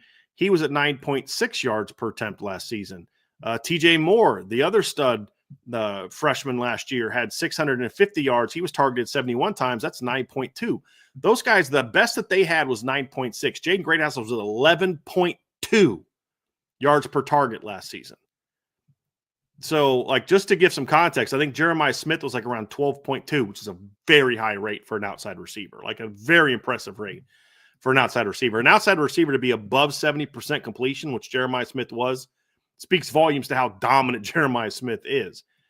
But again, he wasn't a guy that went out there last year, Trevor, and just had these insane numbers. Ryan Williams for Alabama, 865 yards last year, averaged 18 yards a catch. He was at 55.2% completion rate when targeted. Last season, he averaged 9.9 yards per target. Notre Dame was more effective on a per-target basis throwing the ball to Jaden Greathouse than Alabama was throwing the ball to Ryan Williams. Think about that. Than Clemson was to any of their receivers that now have people going out here. Now, again, this isn't to say he's better than Ryan Williams, we've already said the two best receivers in college football coming back next year, Jeremiah Smith and Ryan Williams. But what this shows is when you can put his production up on those type of numbers, you start to get a sense of how good he was when he was actually targeted. And that's the thing that I point to and say, hey, look, this is why I say this guy's an impact player. Because if you look at the raw numbers, I believe that kind of takes away a little bit of understanding of just how good he was last season. And why I comfortably sit here and tell you, hey guys, this guy is going to be a really good football player for Notre Dame. And why I think this guy's a star football player. You want to talk about a guy that I think his numbers compare very favorably to, and style of play somewhat compares favorably to, is Ladd McConkey from Georgia. When you look at Ladd in his last year at Georgia, he had an 81.8% completion rate. His first year, 79.5, 70.7, 81.1. And so you see Jaden's last season was right on target with those. Jaden was a 66.7 as a freshman. But so Ladd McConkey in his last year had 483 yards. He was targeted 37 times. That's 13.1. That's pretty good in limited games. Didn't play a whole lot last season. The year before that, when they won the title, however, 762 yards on 82 targets. And we would all agree that Ladd McConkey was a pretty darn good football player that year. 9.3 yards per target. The year before, when they won their first title, Ladd McConkey was 11.5 yards per target. So Jaden Greathouse is in that range in completion percentage when targeted and yards per pass attempt when targeted. So I've just gone through it and given you a bunch of football players, and some are slightly higher, some are slightly lower, but he's right in that conversation when you talk about yards per target. And that's something that I point to and say that's why I think Jaden Greathouse is an impact player. Because when you actually throw the ball to him, he's, just honestly, Trevor, dominant. Yep. And we said it all year. How many times did we sit on a show I don't know what's going on, but Jaden Greathouse was open all game, and I don't know why he didn't get the ball. And then finally, when they're down against Penn State and Ohio State, and they have to throw him the ball, he goes off. Yep. And he's beating their dudes. He beat was it Matthews on a quick in cut, and then makes Caleb down. It wasn't like he down spins out of Caleb Downs and goes for a touchdown. He beat Jordan Hancock, who just got drafted on a touchdown where he's getting one hand held and he makes a touchdown grab basically with one hand. Didn't Jordan Hancock just get drafted? I think so. I know Archer's in the tip. Yeah. But so the point is, this didn't come against their backups. This wasn't against their second team secondary. And Archer said, yes, he did to the Bills. This is against the national champs. That's not meant to say, oh, Caleb Downs sucks and Matthews sucks and Jordan. No, these are good football players for the national champs. And he was a dude on that field that day. And he was a dude against Penn State. And that's my point, is he has shown he can be that guy, and it's just not those 2 games. If it was just those 2 games, Trevor, I'd be like, yeah. I'm just telling you guys, breaking down his film all year, if Jaden Greathouse had a quarterback that was more comfortable throwing over the middle of the field, his numbers would have been much. He would have had the numbers he had at the end of the year in the regular season at minimum. And those finer tuned numbers that you dive into, the completion percentage and the yards per target and all those type of things, the reason that we brought those things up is because that, I think, gives you a really good sense of what kind of football player we're talking about here with Jaden Greathouse, that goes beyond just the normal, like, well, he caught X number of passes for X number of yards. You've got to dig into the numbers a little bit, and then you get a sense of just how dynamic of a football player that he was for Notre Dame. And an example, like a great example to me is they're different players, but when I look at a guy like Jaden Greathouse, I think of like the impact that Roman Wilson had on Michigan in 2023 when they won the title. Did put up monster numbers, 789 yards, 48 catches, 67 targets. Didn't have like the monster numbers, you know what I mean, Trev? Like where you think that's a star. But what did Roman Wilson do every time they had a big game? I mean, he made some huge plays for Michigan to beat Bama. 3 catches for 55 yards against Washington. He had 7 catches on 9 targets in the postseason for 127 yards, but he was clutch. That's Jaden Greathouse. Like that's the impact Jaden Greathouse will have at Notre Dame. And it's not always like the sexy numbers, and maybe Malachi gets more yards and maybe this guy gets more this. But when you look at who is the guy that CJ Carr or Kenny Minchie goes to when the game is on the line, I'll bet you a steak dinner a lot more often than not, it's going to be number 1, Jaden Greathouse. And that's the very definition of a star player when you look at how he's going to be used and the impact he's going to have. So I can't wait to see him. And now you can't just say, we got to stop 1, because now you're going to have Malachi Fields in the boundary.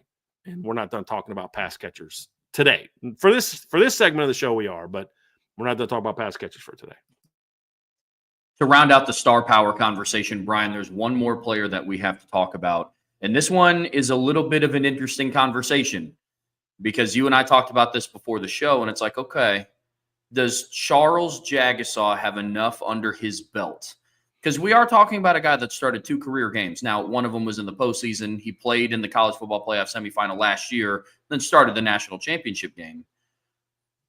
But when we have this conversation with Charles Jagusah, we're talking about a lot of other proven players that Notre Dame has had. Jeremiah Love, Jaden Greathouse, and his impact. We know what kind of commodity Malachi Fields is going to be. So Charles Jagusah is the last player on this list and the only offensive lineman that we have listed as a star with star power for this team. So, Brian, when you look at Charles Jagusah, to some it might be a no-brainer why he's a star because of what he brings to the table, physical prowess, athleticism, everything. Kind of walk us through where he fits in this definition for star power. Because it was tough because we could have put him in the breakout section because that would be fitting as well. And so we talked about a couple other offensive linemen and where they all fit. And there's a lot of guys. It's like, okay, where do these guys fit in this conversation? Because we can't talk about every guy in every segment of every show.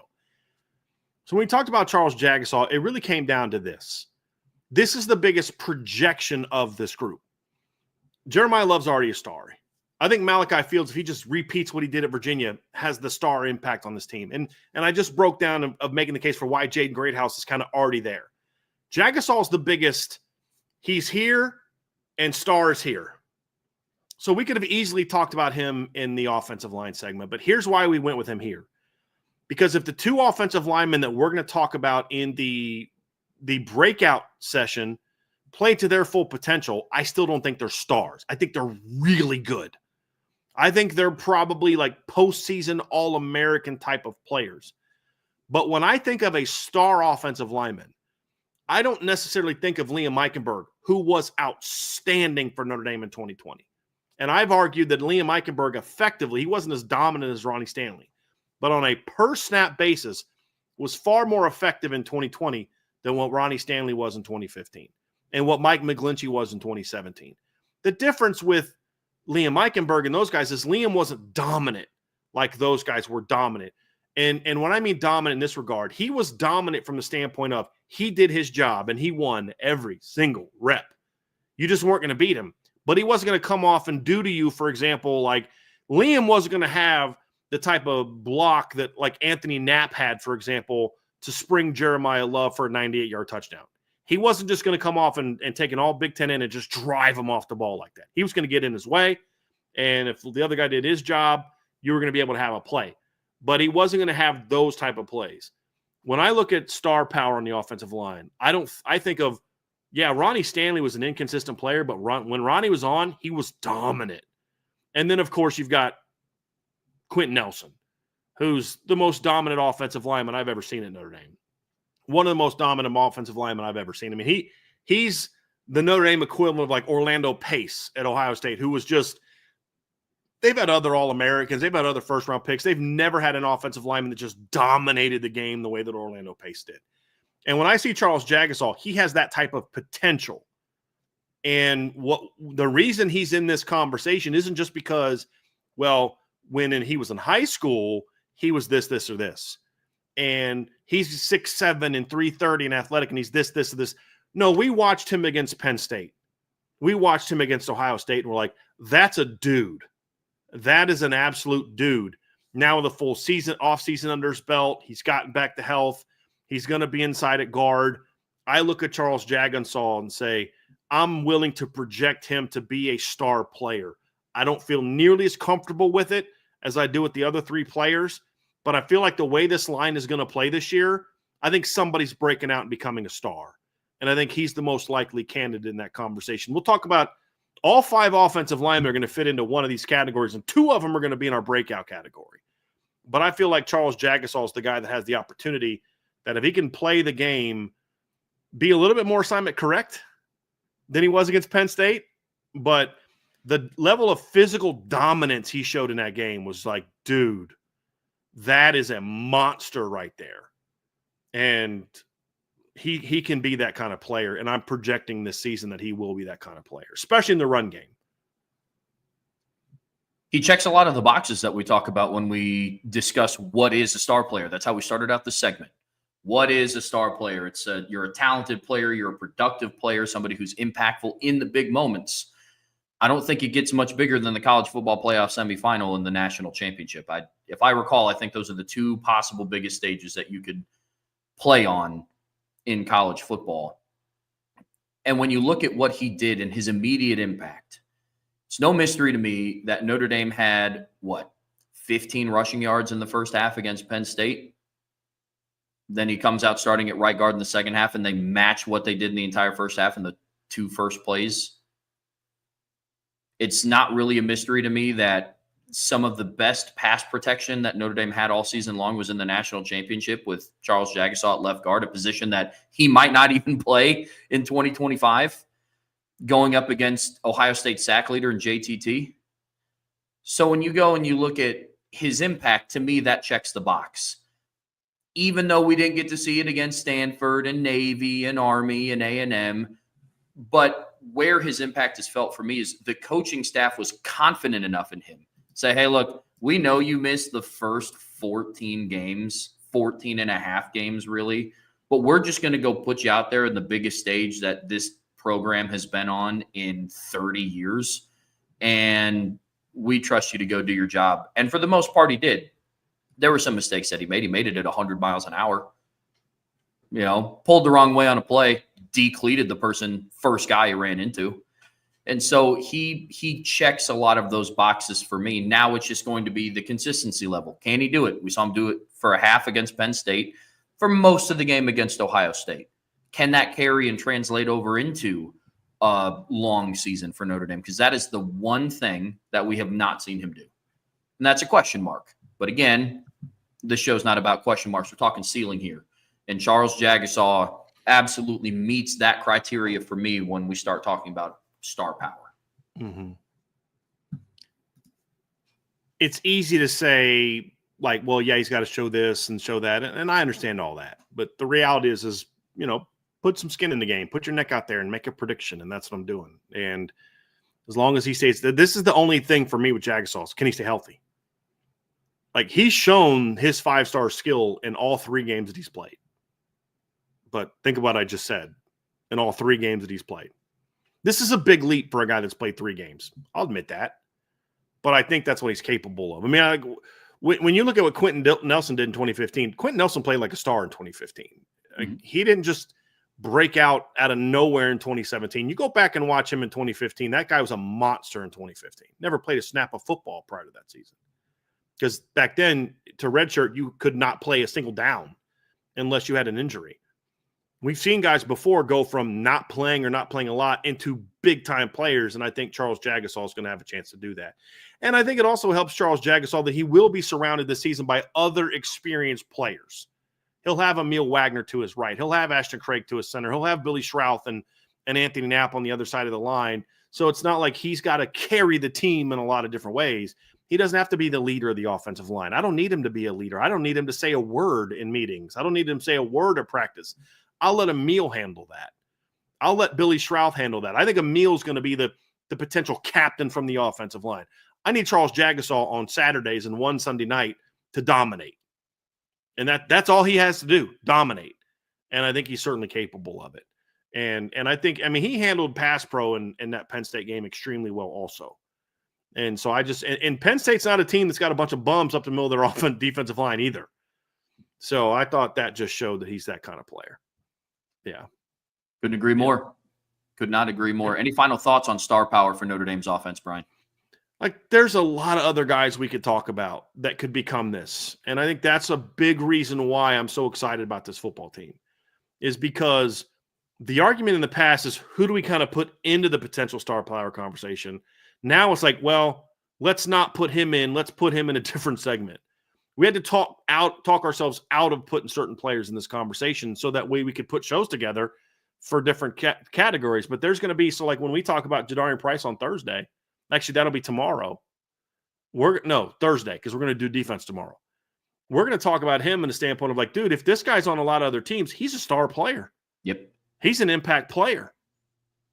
And here he's kind of overlooked. It's like half the fan base seems to think, well, you put Aeneas in there, put Keidron Young in there. It's like, dude, do you guys really not understand how good this kid is? It's like national media is always talking about how good Jadarian Price is, but a lot of Notre Dame fans want to bench him for some other guy for some weird reason, and I don't understand it. It was really about, man, we could put this guy in this conversation. We could put that guy. This is the most confident I've been since probably 2018 that Notre Dame's going to have multiple star players on offense. In 2018, obviously, then Dexter gets suspended for the first 4 games, which kind of slowed that down. But you looked at Chase and Miles. You talked about the potential of maybe an Alizé Mack stepping up. Yet Alex Bars was I thought he was going to be a star that year, and he was playing like one until his knee got hurt. I mean, Alex Bars was having a monster season in 2018 prior to his injury. So you probably have to go back to then to when I had this much confidence that this team was going to have stars on offense. Yeah. Just confidence. Not like every year there's this guy could, to where now I'm like, I'll be surprised if Greathouse isn't that. I'll be surprised if Malachi's not that. I'll be surprised if this guy's not that. And that's really the biggest difference between now and then. Well, listen, folks, we are getting ready to transition over into what our predictions for breakout players are going to be for Notre Dame's offense. But before we get there, you guys know what it is. Be sure to hit that like button, hit that subscribe button, hit that notification bell, share this podcast with your friends and family, whatever streaming platform you listen to this on, whether it be Spotify podcast or Apple podcast. We'd greatly, greatly appreciate a 5-star review. But as always, the best way to support what we do here, you see it scrolling down there at the bottom of the screen, is subscribe to the premium message boards at boards.irishbreakdown.com. All right, Bryan, last segment that we're going to talk about today are the breakout players and who we predict being these breakout players on offense. And again, I had more trouble thinking through the breakout players than I did the star power players, because there's so many players on this team that can fit inside this bucket. But once we start sorting out, okay, we're going to have a day where we talk about the sophomore class and some underrated players, it started to kind of weed some things out. But when we talk about this, Bryan, walk us through, before we dive into the individual players, what was kind of the criteria for the breakout? What is this? Because there's a lot of different ways you can interpret breakout. We evaluate breakouts differently here, but the reality is because of what Trevor said, we're not even going to talk about a couple of the categories.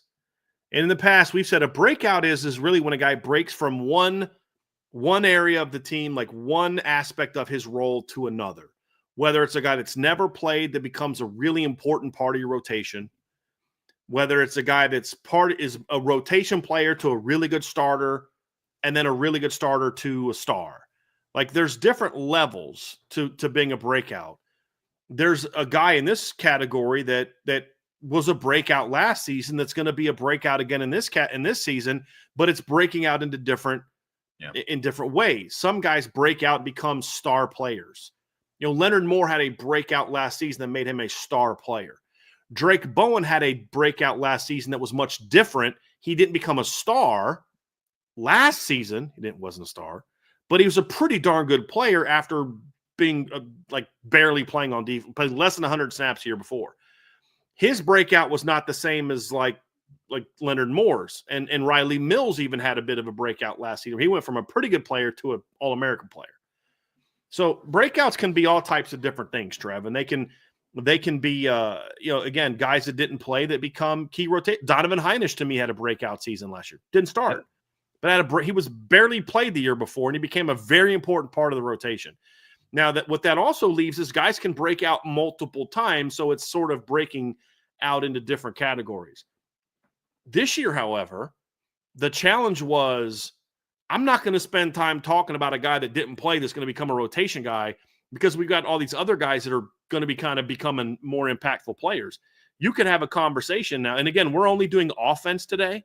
We'll do defense tomorrow. So we're just talking offense today, where you could look at it and say, this guy is, these are guys that are kind of breaking out into the couple higher levels. There aren't any didn't play, and now we expect him to play a lot. There's not as much of that in this breakdown as we've had in past years, Trevor. And so even though there are those other categories, we just won't have as much of that today. Sort of. There's a couple guys on here that I think are going to skip a level, and might as well start off with that. Trev is first guy on our breakout list. And sometimes also breakout is a perception conversation where a guy's numbers could be similar, but now the perception is that he's a much more, discussed player, an impactful player. And we'll have a little bit of that today too. But my first breakout player, Trev, and I'm going to introduce him and let you talk about him because this is your baby. I understand that. Eli Raridan's been nothing but a rotation tight end his first 3 years. I think he's going to break a couple levels and at the very least become a really important player on this offense. But it would not shock me if by the end of the year we're talking about him being more into the first segment than this one, where he's more of a star player than he is just going from a guy who was a number 2 and caught 11 balls and a solid player to, dude, he's one of your best players on offense. That's the breakout I'm predicting for Eli Raridan. But a guy that could also then take that next step, and you're like, dude, that's one of the best tight ends in the country. He has a chance to do that if he can stay healthy. But, Trev, I'll let you break down his game, man. This is a guy that might have a chance, along with Jagasol, of making the biggest leap from where they are to where we think they'll be this season. Yeah, there's no doubt about it. Eli Raridan is a physical specimen. He's 6'7". He's 250 pounds. He has really good speed for a guy at that size. He can stretch the field vertically. When I watch him play, when I've seen him at practice, he reminds me a lot of Cole Kmet. And the things that we saw from Cole Kmet in 2019, I think are going to be some very similar things that we see from Eli Raridan this upcoming fall. Look, fact of the matter is the tight end position has not been a consistent, impactful position at Notre Dame since Michael Mayer left after the 22 season. I don't think that with the other weapons spread across, it's not due to ability, but due to some certain things, Notre Dame's tight end position has been very inconsistent over the last couple seasons. We walk away, talk about Michael Mayer's great 3-game stretch, It's not like he did it for 12 straight games. I mean, people forget at the start of the 2023 season, the most impactful tight end that they had statistically was Holden Staes. And then Michael Mayer emerged in the Ohio State game, the Duke game. I don't want to take away from what he did because he was a very impactful player on that offense. Unfortunately, he got hurt. And all last season was kind of spent talking about, is this the week that he's fully back? Is this the week that it becomes an integral part of the passing offense? And it just never really came to fruition, unfortunately. And I'm not putting that on Mitchell Evans, not 100%. He was just working his way back from a knee injury. He was only a year removed from an ACL repair in November. So the majority of the regular season, he was still within that first 12-month time frame. But Eli Raridan brings a presence to this offense at the tight end position they haven't had for a couple seasons. I've seen some people talk about it in the chat and saying, Notre Dame is a tight end school. They're known for tight ends. Agreed. And Mitchell Evans still got drafted. Mitchell Evans isn't a bum. It's a little bit different, going from Cole Kmet to Michael Mayer to, unfortunately a room that has been hit by the injury bug the last couple of years. But Eli Raridan, to me, brings a presence to that room that they haven't had in quite some time. And when you go and you break down what he's able to do on film, what we've seen in the spring, his ability to make plays after the catch, he's a red zone threat and a red zone mismatch for a lot of teams this year.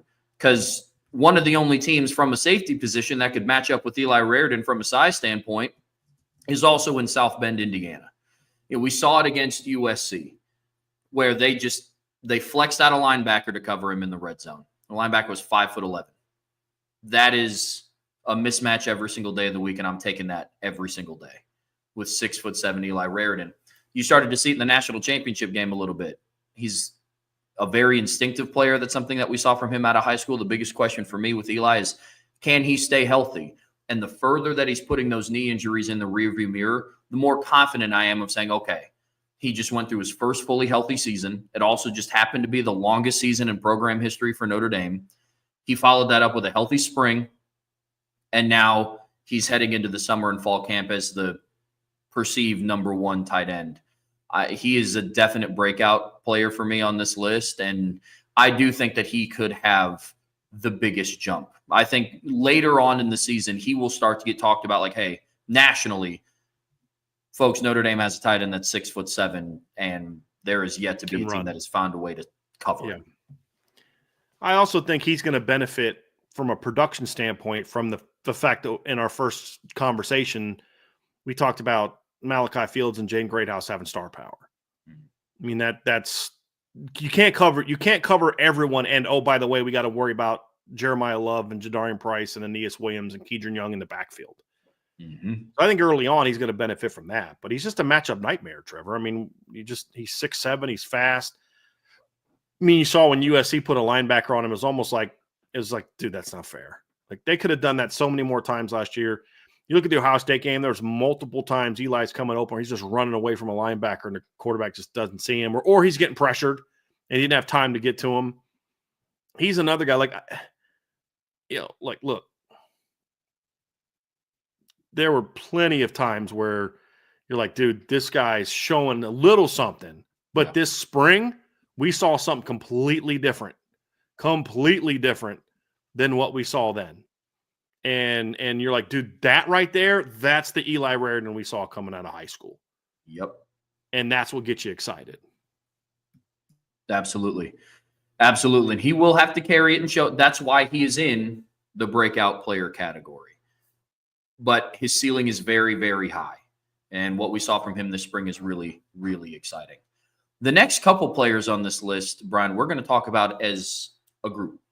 And we're going to talk about Billy Schrauth and Emil Wagner, two offensive linemen that we wanted to talk about together as emerging breakout players. And some of their breakout kind of ties into what we talked about in the first segment about Charles Jagasaw being a star player.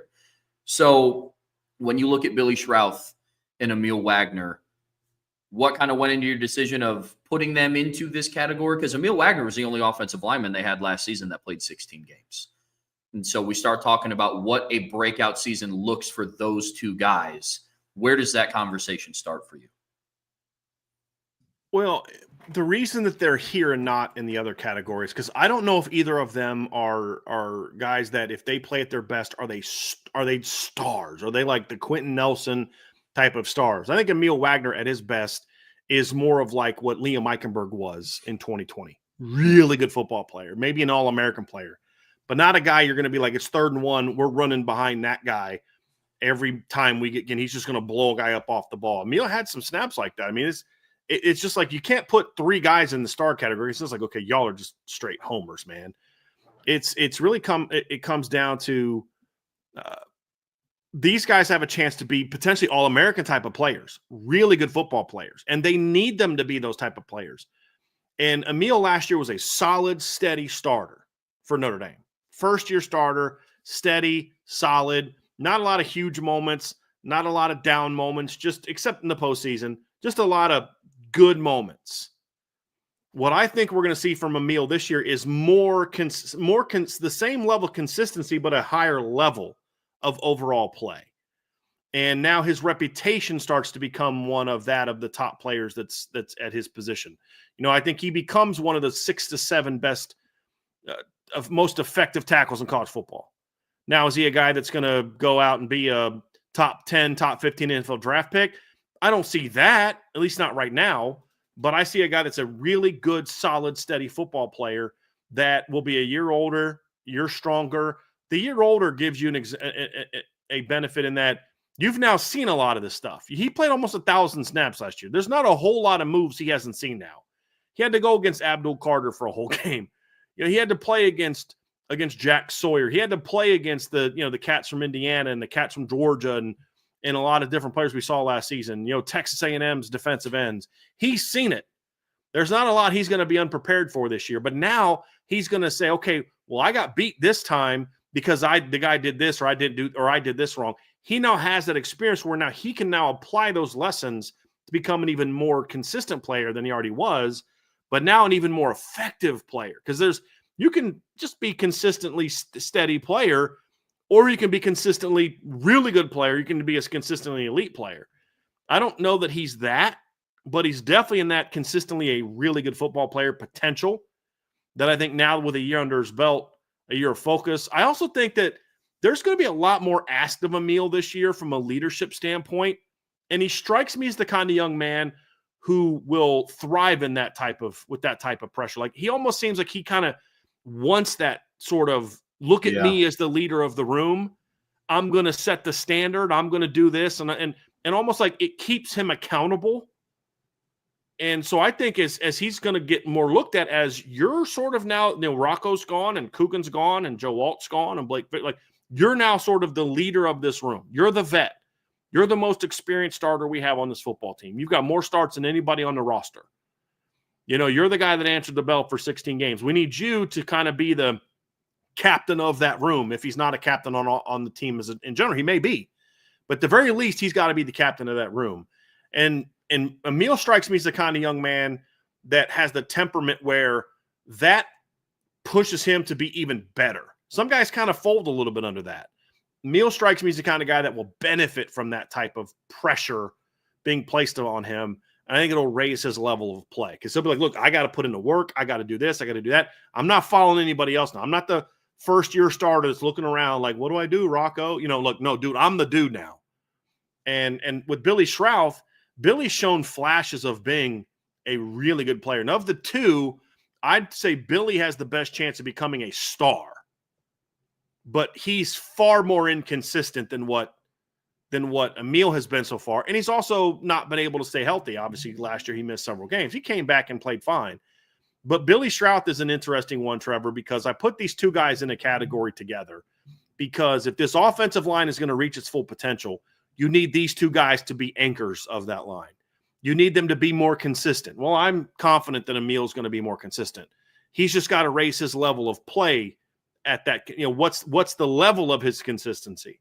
Yeah. With Billy, it's about, dude, I need you to be that guy all the time, or at least most of the time. And that's the big thing with Billy Schrauth is the tools are there, the talent's there.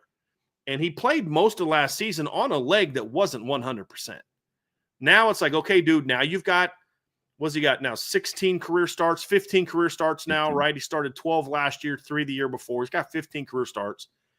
Like, you're going into your third year of games where you've started games. You started at the end of the last 3. And as I've pointed out, Notre Dame was a significantly better running team in each of the last 2 years in games that Billy Stroud started.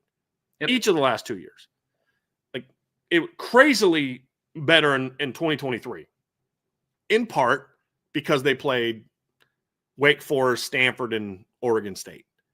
But way better. But even last year, I broke this down when I was doing a thing on Billy Stroud in the regular season, like during the offseason, where I'll try to find that article so I can find the actual numbers. But even last year, in games where he played, including playoff games, Notre Dame had a higher yards per carry and a higher yards per game average than they did in previous years. So I think this is the article. Let me find it here. In 2023, Notre Dame averaged 251.3 rushing yards per game and 6 yards per carry in the 3 games he started.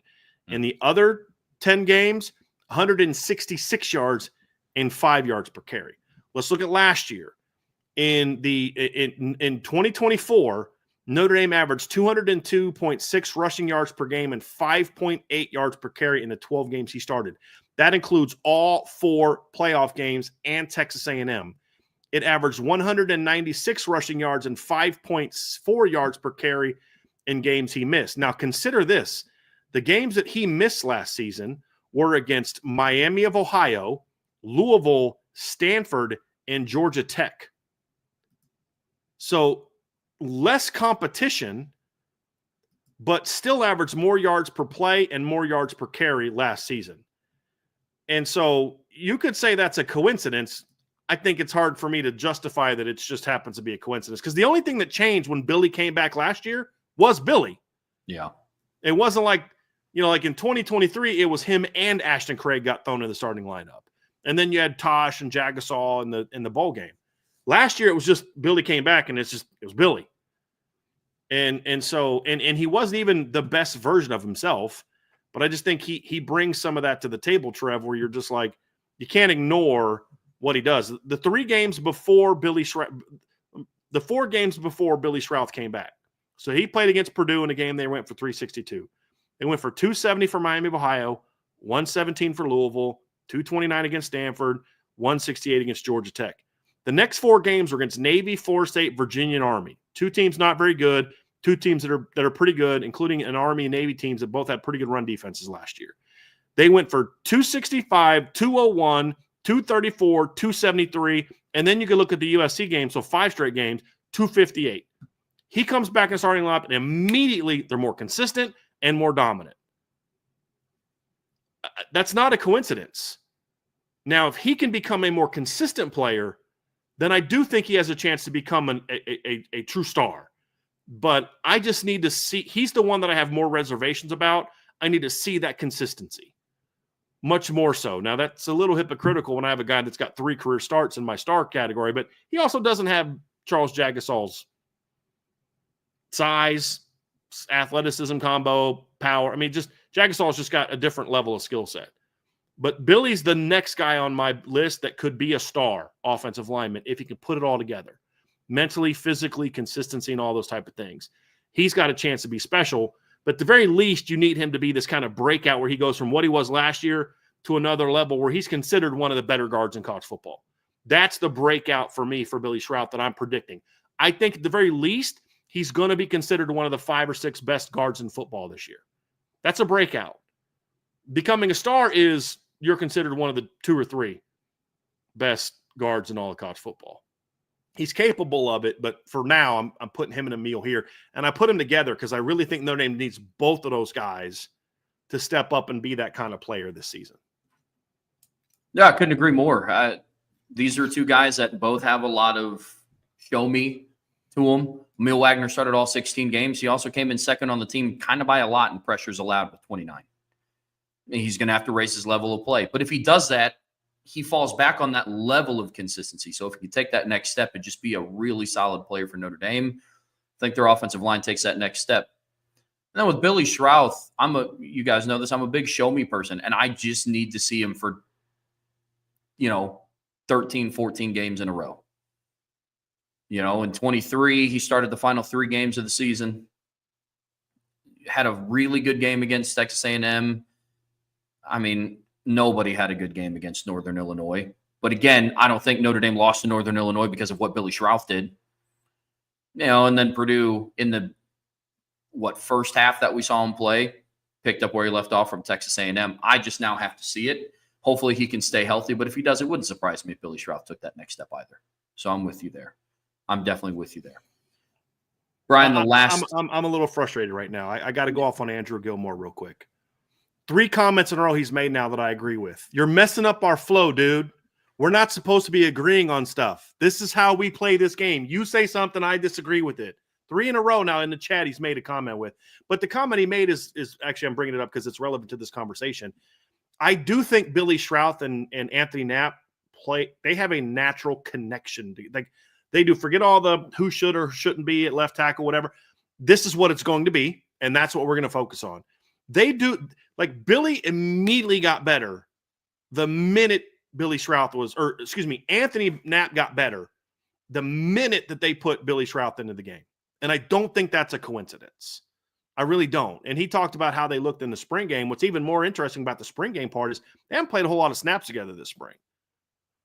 And so I do think that's something to keep an eye on, is like part of this is not so much, it's like the movie Miracle, right? And this is true in a lot of sports where teamwork is involved. Sometimes, I don't know what it is, man, like those 3 guys, like what do they call them? The Coneheads. They just, for whatever reason, they just played well together. Sometimes guys they're just real comfortable together. These 2 guys just, man, they have a feel for each other. They just, man, I just know when this guy's getting ready to come off this combo block, or I know when this guy feels stuck on this combo block. For whatever it is, Billy and Anthony looked really comfortable next to each other last year in a way that you wouldn't expect from 2 guys that had never played side by side before until the week of preparation going into that game. And so I think there's something to that. And I think part of that is Billy. It's now Anthony, a guy that can't play isn't going to have a guy that can play next to him. All of a sudden he can start playing, but he needed that type of veteran presence. And for whatever it is, they do play well together. And that's something to factor into this as well. And if Billy can take his game up another level, I think that does make Anthony better also, because you've now got this real dominant player beside you. And especially in the run game, I think that's a really important piece. Really important piece. Yeah, absolutely. The last player that we're going to talk about, as promised, we are going to talk about another pass catcher on this list. And it is another transfer in Will Pauling. You guys recall Notre Dame picked up Will Pauling in the winter portal. He was 75% for most of spring, but what we did see from him in the spring game is he does have that burst. And something that we didn't get to see a whole lot of in his film at Wisconsin, especially in 2024. But for me, when I looked at what Will Pauling brought to the table, didn't think he had that top-end speed that he had. I think he can be a difference maker. Maybe not necessarily the star power potential. And I think some of that is because of what else is around him, considering we talked about 2 other wide receivers in the star power bucket that we have everybody sorted out into. But the last guy that we're going to talk about today in terms of breakout players is the Wisconsin transfer, and it's Will Pauling. And he is now fully healthy heading into summer. This is an interesting one, Trevor, because there's a couple different layers to this for Will Pauling. Because I kind of feel like Will Pauling had a breakout season already 2 years ago at Wisconsin. And then he regressed last year because of injuries and poor quarterback play, and there's a lot of reasons why. But his performance wasn't as good, and his numbers certainly weren't as good. He went from being a guy that had over 70 catches. Let me pull up his numbers in 2023. 74 catches, 837 yards, 11.3 yards per catch, 6 touchdowns in 13 games. And then he comes out last year and in 10 games has 42 catches for 407 yards and 9.7 yards per catch. Half the touchdowns, just not an overly effective player for them last season. And now you look and say, okay, well, what are you referring to as sort of a breakout? Well, there's a couple things that are involved in this. Number one is the perception aspect of it. Nobody talks about him the way that, like, if he has the numbers he had 2 years ago at Wisconsin, and he does that in Notre Dame, he gets way more attention nationally for that production than he would at Wisconsin. And that's kind of what we're referring to with some of these other guys. Like, you do one thing at this school and you do something at another school, it's a no-brainer. Like, if Jeremiah Love has 75% of the production that Ashton Jeanty had last year at Notre Dame last year, he wins the Heisman Trophy in a walkaway. Ashton Jeanty has 100% of that production at Boise State, and he's number 2. Right? Like where you do it does have an impact on your perception. And so when I look at Will Pauling, I see a guy that has a lot of potential to be an impact player in this Notre Dame offense. And he's a guy that I think is what I was told is the leading contender to be the main punt returner. And I think some of the issues that people have, and I know a lot of people like to focus on negatives, like the only comment you're going to make about a guy is a negative, but there are some aspects of his game that have to get better. And I think part of that was because there was no continuity at quarterback for him the last 2 years. They had multiple quarterback start games each of the last 2 years at Wisconsin. I think that factored into some of the things where he didn't have the consistency in production. He didn't catch the balls consistently needed to catch the ball. I think a lot of that has to do with the fact that he has to get more consistency at quarterback, and he didn't play with very good quarterbacks. But at the end of the day, the ball hits you in the hands, you got to go make the catch. No, so he's going to have to be more effective in that regard, but I think it's a perception thing. I think the production is going to be improved. I don't see him being what he was 2 years ago at LSU or against Wisconsin. I think somewhere in between. I could see him being around the number of catches he had at Wisconsin last year, but closer to the yards, more yards, and how they're going to use him. Partly because he's going to also play some outside. He's going to play inside and outside at Notre Dame. But I also throw in the punt returns. My understanding is Will Pauling has a shot to be the main punt returner. And so I think that factors into why he has a chance to be a breakout player for Notre Dame this year.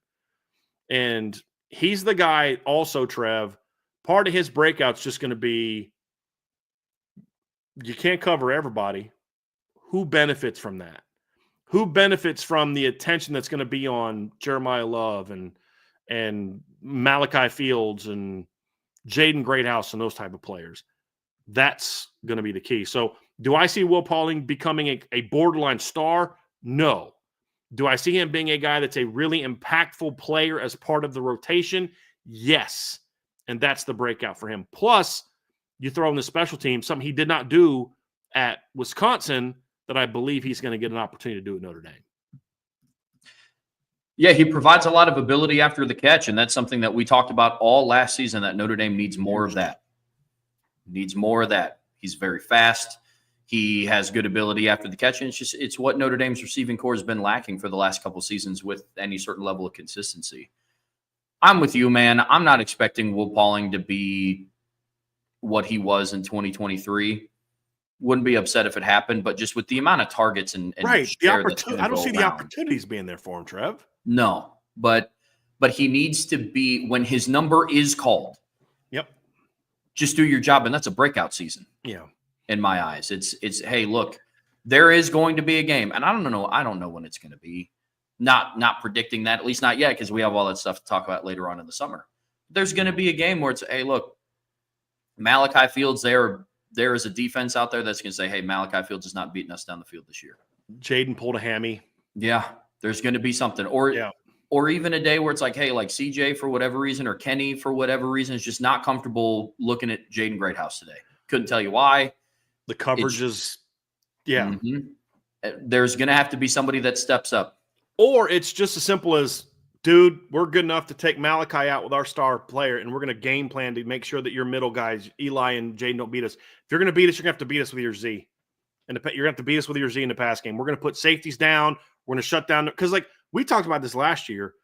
One of the ways to shut down a run game also helps you impact against slot receivers. And that's also partly why I don't think Riley Leonard was always super comfortable throwing over the middle of the field. Because the way that teams tried to play Notre Dame's run game by inserting safeties down into the alleys also put a lot more bodies sort of between the hashes in that second level. Yeah. And that made it a little bit impactful, which means you're going to have to beat us outside. And that's, I mean, where was Jaden Greathouse's production against Ohio State? He was in the slot, but it was kind of, a lot of it was outside. The slot fade was outside. The deep over route he made that catch was outside. He'd come across, but it was outside. Even the play where he made Caleb Downs miss, he worked outside to get free and come underneath the defense. So it was an outside working route that he comes back underneath. And if teams are going to do that again this year, and honestly, I expect Miami to do that. I expect Texas A&M to do that because they're going to say, you're not beating us with 4 and you're not going to beat us with 1. We're going to make you beat us throwing the ball outside. And we're going to put Will Lee, who's 6'2", into the boundary defending Malachi Fields. I dare you to beat us with Jordan Faison and Will Pauling. I dare you to beat us with them. And that's where I think their early production is going to get a chance to come from is, dude, teams are going to – or maybe you put Jaden Greathouse out there, and he's playing more Z, and then those opportunities open up here for him. So he's going to get some chances to make some big plays. When I look at what a breakout for Will Pauling is, it's impact based on what type of impact do you make on based on the level of targets that you get. It's almost kind of like I view him as, can he be what Jaden Greathouse was last year pre-breakout? Like pre-semis and championship game where like dude only caught 1 ball, but it was a 3rd and 7 conversion. Dude only caught 3 passes, but they all went for first downs. 1 went for a touchdown. Yeah. It's almost kind of like that, Trev, where he may not do anything for 3 games. And then all of a sudden you play that team that's going to say, hey, we're going to make this guy beat you. And he has 6 catches for 90 yards and a touchdown. Like that's what I kind of see from his breakout. So not star, not impact. I don't think he's that. But as far as this guy's going to be a very important piece to your offense and special teams, that's where his breakout comes from. Yeah. I'm not saying numbers will look the same, but can he be like a Chris Fink type? Returns punts, valuable asset on offense, in 2018, if a team makes a conservative effort to say, hey, Miles Boykin and Chase Claypool aren't beating us today, who steps up? Yeah, I can see that type of role for him for sure. Absolutely. Any final thoughts on breakout players before we move on? Real quick, just Michael Cannon made a comment. He said, so this is the 3rd year in a row he will have a different quarterback. He's not going to get into he's never going to get into a rhythm, sounds like. That's not what I'm saying. What I'm saying is they had multiple quarterbacks within a season at Wisconsin. So they never had any continuity as far as who the quarterbacks were going to be from week to week. So like last year, Tyler Van Dyke starts the season all through camp. He's a starter. He's done by the 3rd game. Then Braden Locke starts over. The year before, they had 2 different quarterbacks throw over 150 passes. They had Tanner Mordecai and then Braden Locke. So you had different quarterbacks playing at different times. Tanner Mordecai is your starter the first 6 games. He then misses 3 games and then comes back and has the last 4 games. That's what I'm referring to, is within a season, they weren't able to get that consistency. The guy that you're working with all offseason that you think is going to be your starter gets benched by the 3rd game of the year. That's what I'm referring to. And when you look at his production the year before, like 2 of his best games were when Mordecai came back in the last 4 games. So it's more referring to within a season, that lack of continuity, which we saw last year from Notre Dame. Early in the year, there was no continuity in the pass game. Later in the year, it was a lot better. It was never a high-powered offensive football team in the throwing game, but you clearly saw that Riley had a better sense of who could do what, where guys were. They had a better read for him. They knew, like Jaden Greathouse just knew, I know when Riley's tucking it to run, and I know when Riley's moving because he's looking for guys downfield. He knew when to come back and block, and he knew when to keep working. Because he maybe didn't know that in the first month of the season. And then if you start to get comfortable with the guy and then boom, that guy's out. Imagine what it would have been if, like, let's say the Purdue game, Notre Dame benches Riley because he's hurt. Let's say he was too injured to play and he doesn't come back for 4 or 5 games. Okay, now I'm comfortable with Steve, and then boom, right back to Riley. That's basically kind of how it works. So that's kind of what I'm referring to, just so we're clear when I talk about what I mean by the continuity quarterback. Not you can have it, dude, as a receiver, you got a different quarterback every year, and you're going to be comfortable with him if he's your quarterback all year. Yeah. This is more in season, just so you understand. Fair enough. Any final thoughts overarching on the breakout players before we get to these couple mailbag questions? Other than just, dude, there's so many guys we could have talked about. We could have talked about Jordan Faison, but there's another category we want to have him about. We could have talked about Ashton Craig, but there's another category we want to discuss with him. We could have used Jadarian Price. We could have used any of the sophomores.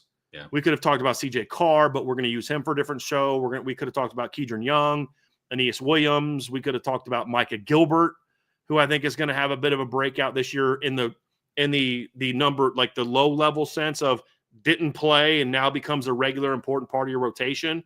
There's a lot of those guys that could have fit into this category as potential breakouts. And it speaks to two things, Trev. Number one is the talent that this team has. But number two, there is still a lot of you got to show me on this football team on offense. There's two ways of looking at it. The exciting one is, man, this guy can get better and that guy can get better. And like, not everybody can be a breakout because they're kind of already at their level. That's who they are. But there's a lot of guys that have a chance to go into another level, which is exciting on the one hand, but on the other hand, the person who wants to maybe focus maybe a little bit more on pessimism, understand, point to, but yeah, these guys have all got to prove that they can go to that level. This all requires them to play at a level that we haven't seen. Yeah. And that is understandably like where I can understand some, okay, I think the offense can be good, but I got to see it, is because of the fact that there are so many guys that can be breakouts, but that means they all need to kind of prove something. You know, like Jadarian Price, the reason he's not in here on top of just the fact that we want to have him in a different show that's taking looking at a little bit of a different angle about it, and we'll talk about his talent, is because I kind of like, I don't know that I can guarantee he's going to be better than he was a year ago from a production standpoint. He's already considered by some a borderline top 10 back. Yeah. We talked about Greg McElroy having him in his honorable mention of his top 10. ESPN did a top 10 running backs in the country where all their college football analysts voted on it, and multiple of them voted for him to be in the top 10 as the number 2. But will his production take another jump? Will his perception take another jump? Or is he just going to kind of be what he was last year, which was really good? I don't know that that's going to be the case. Could Jadarian Price, if he wanted to, could be a star. He could be a breakout star if the opportunities came. But right now you've got Jeremiah Love there. And so there's a lot of those type of guys that it's like, dude, I think he could be that, but I don't know he's going to get the opportunity to do so because of so-and-so in front of him. I could have talked about Sullivan Absher as a breakout player if the opportunity is in front of him to step into the lineup, but I don't see that being there. Yeah. We could have talked about Anthony Knapp maybe going from just a freshman who struggled to a guy that people think a lot higher of, but we're going to hold him for the sophomore conversation and some other conversations. So that's the thing to get you fired up about this unit, but also the thing that makes you say, hey, there's still some work to be done with this offense. Or not work to be done, but things that I need to see it now. I need to be proven that this can be there. Because we're talking a lot about the pass catchers. And if you're like, dude, I didn't see that in the spring. Well, Malachi didn't play. Jaden Greathouse is very limited because he's already kind of shown it. Will Pauling was literally at best 75% for the majority of the spring. Well, the 3 guys we talked about today, we only saw one of them at full speed in the spring, and they limited him because he had kind of already done something.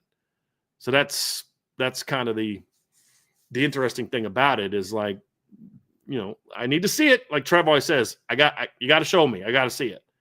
And that's the one kind of takeaway I have from that.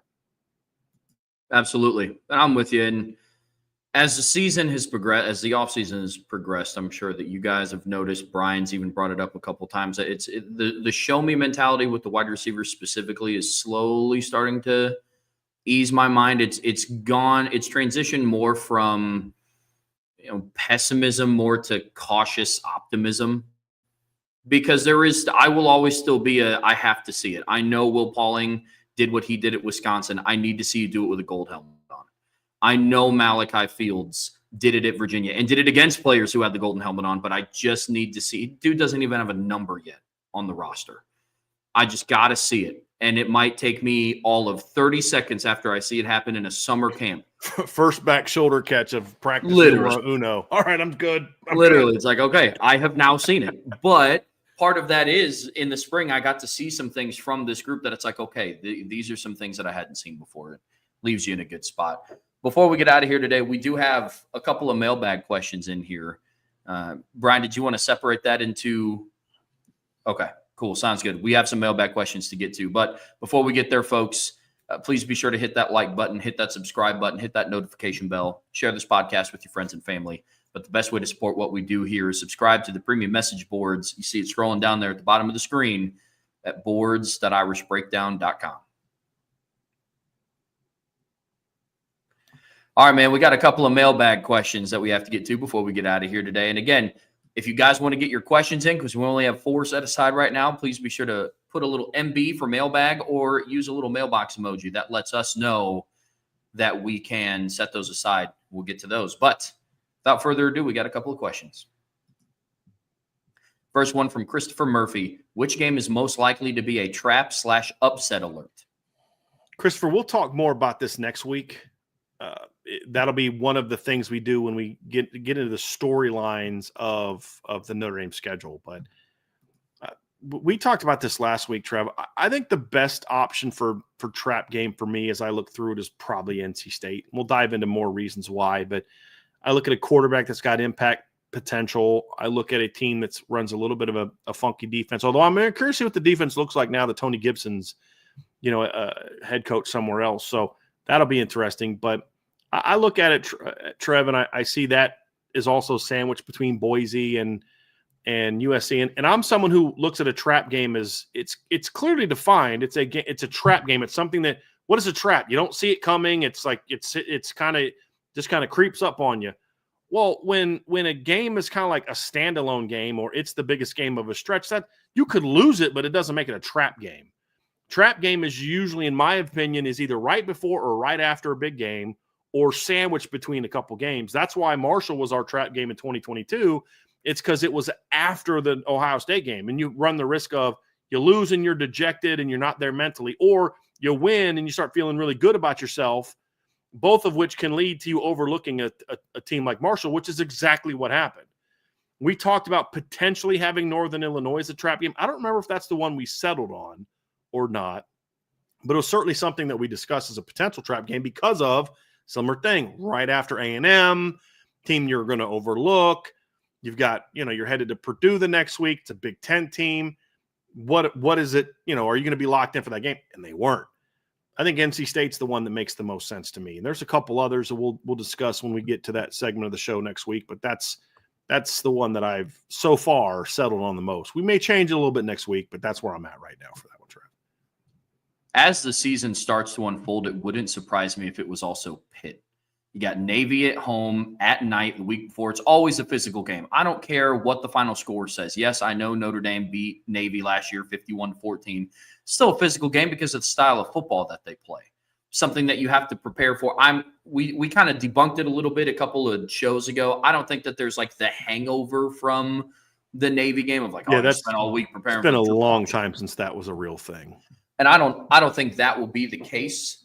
But I'm going to keep my eye on Pitt. Notre Dame hasn't had issues with Pittsburgh the last couple times that they've played, but they're one of those teams for me that as the season develops, they started out last year 7-0. Eli Holstein gets hurt, and then they finished the season with 6 straight losses. I don't think they're going to begin this season going 7-0 again, but I could see them being a team that, right after the Navy game, right before the Syracuse game for senior day, who knows what narratives will come out of that game, especially depending on who starts. If, Pitt comes into that game, they're at home and they're like a 5-3 type of team, or they're a 6-3 type of football team. And it's like, might they're overlook good them enough to sneak up on you, but not good enough for you to be fired up to play. Yes. Yeah, I see that. Like if they're like 7-1 or 8, then that's not a trap game. Exactly. Like somebody in the chat said, 2 people, Arkansas. Arkansas, I don't think can be a trap game. Because if you look at what's before and what's after them, they're the biggest game of that period. With all due respect, Boise State at home is not going to have this Notre Dame football team as fired up as going on the road against an SEC team. It just isn't. And so I think Boise could be – you could make a case that Boise's a more of a quote-unquote trap game by the definition of what we're talking about. I think some of you have you view a trap game as just a game you could get upset. And I don't think that's a trap game. I think a trap game is called a trap game for a very specific reason. If you want to say what are some potential upset games, you want to throw Arkansas in there, fine. It's fair. But trap game, when the game before it and the game after it aren't as big as that game, I don't think by very definition of what a trap game is, it can be a trap game. It could be a potential upset alert game, but I don't think it's a trap game. And we'll talk more about like the difference when we break this down next week when we have this conversation. But that's why certain teams are just not even on the radar for me at all. Tavis McKay, thoughts on Cohen Brown and potential flip to Notre Dame? Oh, well, I put something out on Cohen Brown Saturday night, I think it was, but saw his first couple seconds of clips, and I was like, he's all right. But then the next day I went in, and it's probably like Thursday or Friday when I first heard about him, and I knew they went down and saw him last week, and saw a couple clips, and I was like, yeah, he's solid. I haven't really broken him down. Then I went and broke down his film, did a little bit more research, and the more you watch him, man, the more you're like, dude, this kid can play. He's a kid that plays in Texas, had over 50 catches and 1,000 yards last year. Fast, 600-meter speed, shows up on the football field, especially when he's allowed to ask vertical. Sometimes you don't – his speed gets masked by the fact that he just doesn't come off the line fast very often because of what they ask him to do. Cross slants and – working the zones and things like that. But there's a couple times, Trevor, he comes off on a slot fade and it's just like, just blows right by a guy. You see that speed when he's got the ball in his hands and he gets a crease. You can see that speed. Catches the ball really well. Pretty strongly built kid. Like when you see pictures of him and you watch how strong he is after the catch, he's put together pretty well. He plays exclusively slot in high school, almost exclusively. I think there's only 2 or 3 clips I've seen, and there's a couple game films where it's like he'll play 2-3 plays a game that I saw where he's outside. Almost everything else was him in the slot. I actually think, however, his game projects better to the Z in the Notre Dame offense, which is the position that Jordan Faison and Chris Mitchell played last year. Because he can take the top off the defense. He can run the routes that you need him to run, comeback, stops, digs, things like that. He's got the size to do it. He's got the ball skills to do it. He can do both, but I like him outside. As far as potential flip to Notre Dame, he hasn't visited yet. Do I think Notre Dame has really made a move with him? Yes, I do. Do I think that he decommitted from USC just to go to Notre Dame? I'm not sure about that. It's hard for me to believe that when a kid hasn't even visited your campus yet. And I checked on that because I thought maybe he was one of those kids where they've had a couple kids on campus that were committed somewhere else. And Notre Dame's policy in the past has been you can't do an official visit if you're committed somewhere else. But you can do an unofficial visit. And I said, look, was he one of those kids you snuck on campus because he was committed to another school that you didn't want to get out there and, to protect the kid? Like, no, and this was after he decommitted. So like, there'd be no reason to hide it then. Like, no, he hasn't visited yet. So that's what I was told anyway. So it's hard for me to say too much about potentially flipping the Notre Dame, but I do know Notre Dame is very high on him. He's a kid that flew under the radar partly, Trev, because he didn't play hardly at all as a sophomore. He had like 11 catches as a sophomore. Didn't play much. It's a little banged up and comes out as a junior and just kind of goes off. And I just think USC did a great job of getting on him early. They really did. But now some other schools are getting on him, and he's a lot more known commodity, and Notre Dame's going to have to keep fighting for him. Now, one positive is he's very, very good friends with Javion Osborne. And he actually did you see his numbers against Forney last year? Like, went off in that game. Like, he went off. Had over 200 yards receiving in that game. So, but yeah, he's a very talented player. Very talented player. He had a 4.5-star upside grade on my board. So there's a lot of talent there. And if you want to read like the full breakdown, I have that on the message board at boards.irishbreakdown.com. So all the breakdowns I do, the quick ones and then the bigger ones are all in the top in that stuck section. IB recruiting features, all of them are in there. Even guys that have committed to other schools, they're all still in there. You can find them and see what my analysis was. Some of them, I don't put grades on everybody because I don't necessarily grade everyone right away. With him, I did, and he graded out very well. Very talented player. I'll save that for the board, but yeah, he's a good player. Zach Martin, the coach hot seat question from last week's mailbag got me thinking. How much do you think the coaching departures, mostly to Notre Dame and incoming staff's philosophies, have to do with Wisconsin's struggles?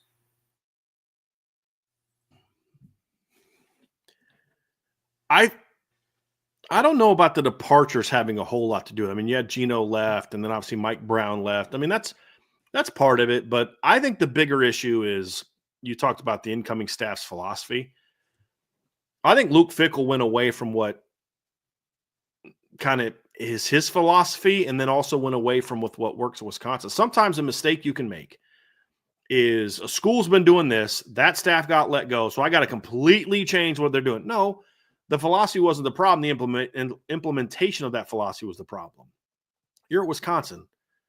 You can't bring in Phil Longo to be your offensive coordinator and run the offense he runs at Southern schools. You don't have the players for it. You don't have the receivers for it. You don't have the quarterbacks for it. You don't have the line for it. You're built to be a team that runs a football. Yeah. And they were solid the first year, and obviously Will Pauling was a big part of that. He was their leading receiver that year.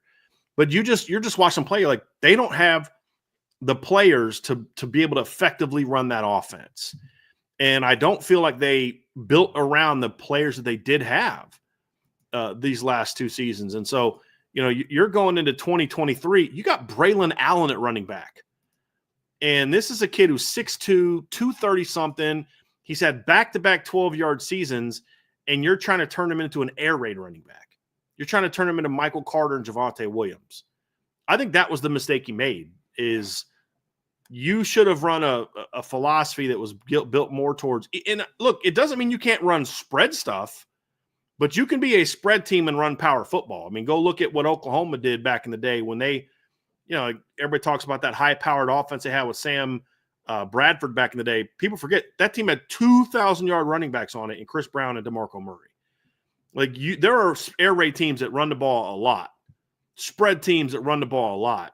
They tried to be something that they weren't, and it failed. So I think if Luke Fickell is going to succeed at Wisconsin, he needs to kind of have a real fast change of heart for what they're doing. And now obviously they let Longo go. And so I think there's an understanding that they need to make a change. I don't know how much you're going to see that change. He went and hired Jeff Grimes to be his offensive coordinator. He came over from Baylor. They ran the ball obviously a lot better at Baylor. So I think he understands that. And look, every coach makes mistakes. Every coach makes mistakes. The good coaches are the ones that recognize it and then do something about it. And we're going to find out if Luke Fickell has done that at Wisconsin. But yeah, I think that's absolutely the philosophy that they tried to go with at Wisconsin had something to do with that. It never made sense. And we said it day one, that was a bad hire. Day one, and it turned out to be. Doesn't mean Phil Longo is not a good coach. It just means he's not a good coach at Wisconsin. Yeah. Fit matters, man. People have to understand that more. Fit matters. Unless you're willing to completely adapt what you do, you better go find a place that has the talent that you can win with and can run your offense. It's a good question, Zach. Yeah, absolutely. Pete Weber, how critical is clarifying the quarterback situation to allow for timing, rhythm, and chemistry with new receivers to be built, maximizing star potential, especially with the difficulty of the early schedule? I think it'll be tough for them to practically not have a starter determined by the first week of the season. Meaning like you're going to announce it like the week before or decide it the week before or even go into the last week and not have a definitive starter. I don't care about announcing it. I said announcing it. What I meant was more to the team. I don't care if they ever tell us. They could we'll find out officially who the starter is when the offense takes the field against Miami. I don't care. The team has to know. Yeah. And in my opinion, Pete, the deepest you really want to go comfortably is 2 weeks into camp before you've named the guy the starter. I think that's the latest that I would go with this one. But you also run in a situation where it's like sometimes you can't name a guy a starter because it's not even that nobody's won the job, but what if CJ plays great and so does Kenny? And you're genuinely like, I'm not quite sure yet who that guy is. So that can be part of it too. And I don't know that you can arbitrarily make a decision if they're both playing great when you want to. Now you got to eventually say, hey, we got to figure it out. But I can understand. I mean, I'll say this, the sooner the better. But you better be confident that you've got the right guy. Because here's on the flip side, let's say you name CJ's number one going into fall camp, and he's just your number one, CJ's getting number two reps. 2-3 weeks into fall camp, CJ's not playing well. And all of a sudden it's like, well, we made the wrong choice. Well, now you lost all those reps with Kenny at number one. Get with the number ones. Maybe you could rectify it, or vice versa. Let's say they do that with Kenny and then see, it's with whoever. I'm just making a point. You got to be real confident that this is our guy. And then if that's the case, then, guy struggles a little bit. You're not going to have the same second guessing. Or if you're not sure, and then that guy struggles, you're going to quickly overreact in the opposite direction. But if you're like, dude, it's not even close. This is our guy. We're comfortable with that. Then he may have a rough first week of fall camp, and you're not worried about it because you're just like, this is part of the growing process. So worst case scenario, 2 weeks. But the reality is now that they're down to 2, this is less of a problem. You don't got to panic and do it too soon, because even with just 2, Kenny and CT are going to get way more reps this summer and way more reps in fall camp than they would have when it was a 3-man battle like it was in the spring. So that helps as well. And I think Kenny and CT are comparable players and style of play throwing wise. So you're running the same stuff no matter who's a quarterback. And that helps as well. For the receivers, it helps a lot. Yeah, and the receivers were also running with a little bit of a skeleton crew this past offseason, like in the spring anyways. So, it's not like Malachi Fields was here and he was getting thrown to by Steve and Kenny and CJ. I mean, outside of private throwing sessions, potentially. I don't know if Malachi Fields has caught a single pass from either one of those guys yet. Will Pauling was at 75%. Micah Gilbert got hurt. And so I think they were going to start naturally as a unit. Like the wide receiver room as a whole is going to start building chemistry this summer anyways. I think that's one of the reasons why they wanted to get down to a 2-man quarterback battle. Marcus Freeman alluded to it after the spring. It was like, look, there is not enough reps to go around for there to be 3 guys going into fall camp.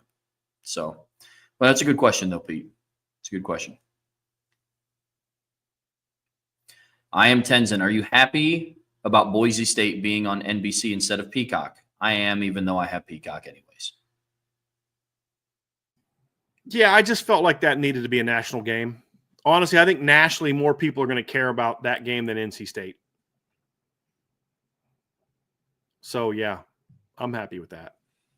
Yep, me too. It's more storylines. First time they're meeting in program history. What's Boise State going to look like in a big game without Ashton Genty? Mm-hmm. I think if I remember their schedule correctly, that's going to be Boise State's first real test of okay, how are you going to fare against another college football playoff caliber team? I believe, let me pull up we looked at their schedule and there's one quality game, but we felt like they should be undefeated coming into that.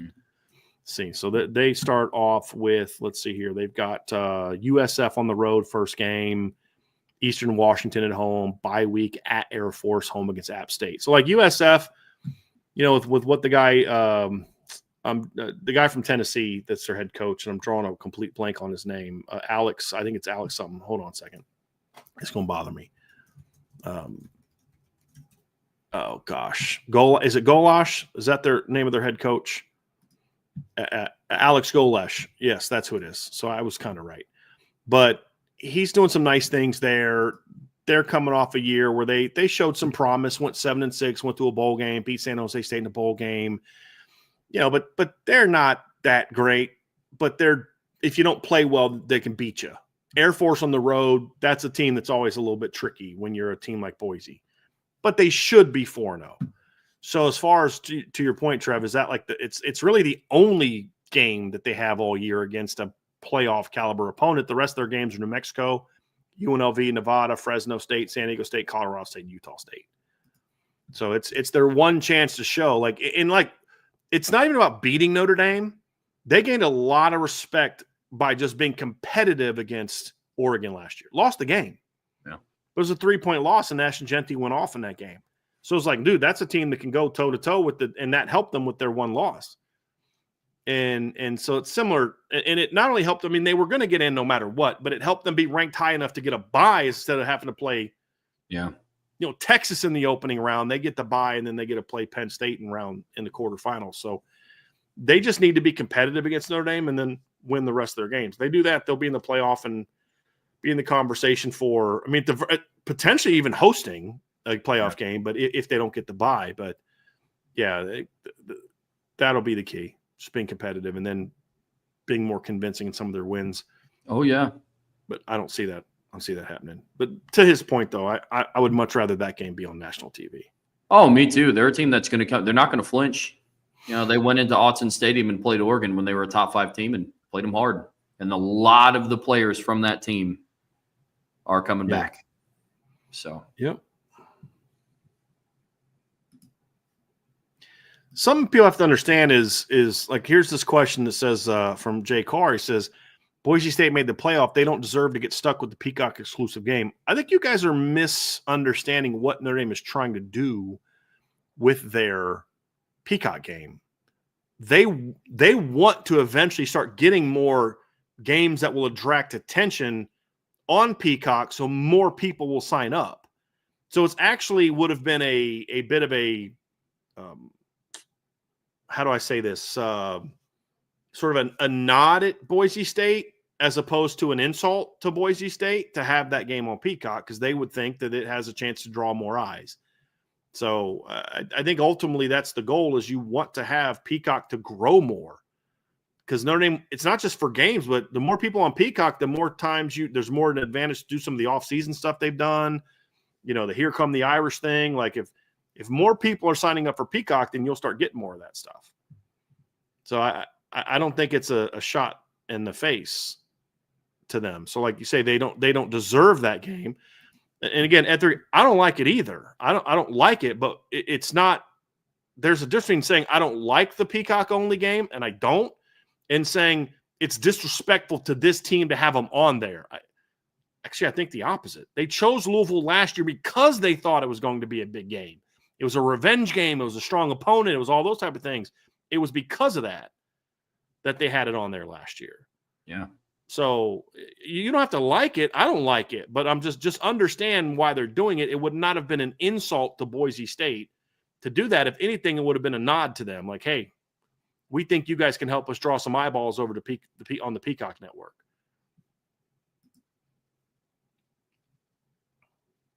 We had a super chat just popped up here, Trev. Super chat from Isaac Sally. Thank you, Isaac. Notre Dame goes 12-0. Boise State goes 11-1 and gets the higher seed because the playoff seeding rules are dumb. I don't agree. I get that. I don't agree. First of all, the reason that Boise State got a higher seed last year is because there just weren't a lot of great teams. I mean, let's be honest about that. The SEC champ had 3 losses. Because you had to be a conference champ to get a bye. Yeah. So you had a 3-loss ACC champ who got smacked around in their 3 losses. Well, 2 of their 3 losses. Louisville smacked them around. Georgia destroyed them. And South Carolina was a competitive game, but they got ran all over in that game. And then your other team that got a home seed was a 2-loss conference championship team from a Power 5 league that had no wins to build on outside of their conference. Like, what was the big game that you could point to with Arizona State and say, boy, that game made them look really good? They beat, a 7-point win over a 2-10 Mississippi State team, a 3-point win over an 8-5, Texas State team. They lost to Cincinnati by 10. They got beat by Texas Tech. Like, what was it? Was the big win over Iowa State? What did Iowa State? So I understand why Boise State at 11-1, 12-1 last year. Let's not forget they did beat a top 25 team in a rematch in the Big 12 title game to go 12-1, with their 1 loss being to the number 1 team in the country by 3 on the road. So Boise State deserved to have a home game last year. Yeah. They also have to play a conference title game. I've said this all along. I have no problem if you're going to give conference champions the first 4 byes, and I have no problem with Notre Dame not being eligible to get a bye. I think when they go to 16, they're going to get rid of the tie-ins to the seeding and just go 1 through 16, and that's fine. But in the current system, the way that it is, I don't believe Notre Dame deserves a bye because they don't play in a conference championship game. Why should Notre Dame get I don't want to punish Notre Dame for not being in a conference. I don't think not letting them get a bye is a punishment. It's more of a reward for the teams that have to play that extra conference championship game. So that's kind of where I'm at with it, Trev, is I'm fine with the system the way that it is. In the current rules that it is, I don't think Notre Dame deserves it because of The first 4 have to go to a team that wins the conference championship. I don't think there should be a Notre Dame exception because they don't have to play that 13th game. I also like I don't know why fans are against this. I love the idea of Notre Dame always hosting their first playoff game. There's one less week of time off between when you have to play and then that first playoff game. So you're going almost a month. If you get a bye, you're almost a month. When did the Notre Dame Georgia game get played? It was New Year. It was supposed to be New Year's Day, right? Was it when it was supposed to be, correct? Mm-hmm. If Notre Dame got a bye, that means their last game would have been in November. And their next game wouldn't have been until January 1st.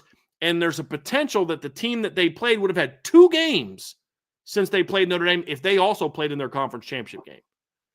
That's not a positive for Notre Dame. And that's partly why I think we saw teams get the court.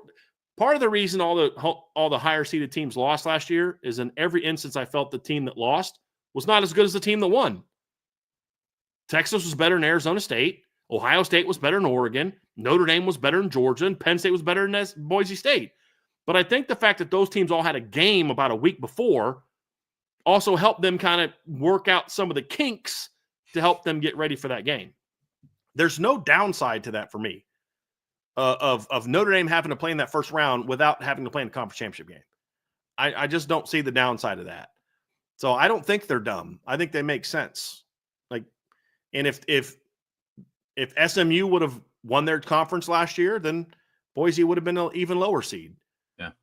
That's just the reality. If the Big 12 would have had a 1-loss conference champ, Boise would have been the 5 seed or the 6 seed, or maybe even actually they'd have been like the 8 or 9 seed last year. So I'm fine with it. I don't have a problem with it like some people do. I really don't. No, I don't either. And if last year showed us anything, I mean, all teams that got the bye went over. I'm a big believer that in the postseason, momentum and runs are a very big thing. You see it in the March Madness tournament. You see it in the NFL playoffs. When a team gets hot, they just get hot. And the 2 teams that made it to the national championship didn't even play in a conference championship game last year. Momentum is such a huge thing. It really is. And I understand the benefit. Well, you can rest up, you can get back healthy. It's like, sure. But if you're playing in a team that's coming in hot and they got their feet wet with the playoffs and the magnitude of playing in the first ever college football playoff. Now, that could change. This upcoming season, all 4 teams that get the bye very well could win. I'm not saying it's going to be a consistent thing that we always see. But from the sample size that I know, going into this season, I want Notre Dame to have another home playoff game and carry that momentum in the quarterfinals. Against a team that's most likely significantly inferior to them. That's a good warm-up game to have as opposed to some team that had to win one of those games. Mm-hmm. So certainly. Yeah, Notre Dame gets a bye championship weekend, as Fight Mike just said. Notre Dame's bye is automatic because they deal with the championship. They don't deal with the championship weekend. Exactly right. That's their bye. Broke neck boy. What teams would you want back to winning 10-plus games that would make college football better? Michigan State, Stanford, etc. I don't care about Stanford. I think I said that last week. I would like to see Michigan State be better. I think they're a different type of football team. They're a different type of program. They're not a blue blood, but when they're good, I just feel like they add a little bit of something to that league. I do think Miami maintaining them. I mean, they won 10 games last year, but I'd like to see Miami be that consistently. I think that is good for college football. Florida State is another one. I think Florida being that team, like all the Florida schools, I like it when they're good. I just think it's good for college football. You need at least 2 of them to be really good. And last year, only one. I mean, Miami was the best team from Florida last year, and they weren't that good. So I think at least 2 of them need to be really good, in my opinion, Trevor. USC, as much USC. As you say it. No, I think you're right. I mean, and I've always said this. I like it when USC is good because I enjoy beating them more. It's not as much fun when you beat a bad USC team because, like, it's almost like it doesn't hurt them. Like the fans, they don't care. They've stopped paying it. Like a lot of USC fans stopped paying attention to USC by the time Notre Dame played them. So we're good. I feel like when USC's good, it stings them more than when they're not good. So I think they don't care. I like part of beating your rival is when you know it pains them, like they're just at home, just wallowing and suffering. I just think that is a really good one. I think that Washington's another one. I think having two Northwest teams that are really, really good, like we saw in 22 and 23, is really good. I'd like to see Washington. Now they had that 2-year stretch, and then before that they weren't that good, and then after last year they weren't that good. They're a team that I kind of look. I just part of it for me is I like the idea of having balance of really good teams in all different parts of the country. Yeah. So in the North and Northeast, you got Penn State in the Northeast.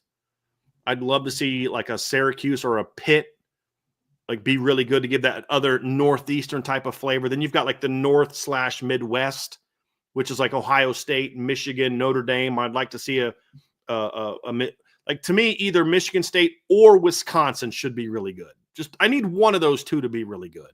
Yeah. Then you've got sort of like the Plains area, Nebraska.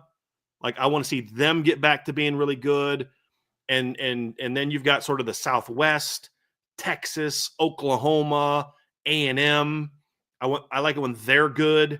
And then out west, you've got the West Coast and then the Northwest are all kind of one. You know, you like to see USC, Oregon, and Washington all be really good to where when we get to these bowl games, you're like, dude, I don't know how this one's going to go. And you just got those different regional powers. I just think the game is better when there's teams like that from all regions. Yeah. It just is. And I just think that makes the game better. So it's a very good question. I like that. Yeah, it is. I like that. But that's who it would be for me. This is another good one. If Jadarian Price doesn't get injured early in his Notre Dame career, is he the featured back over Jeremiah Love?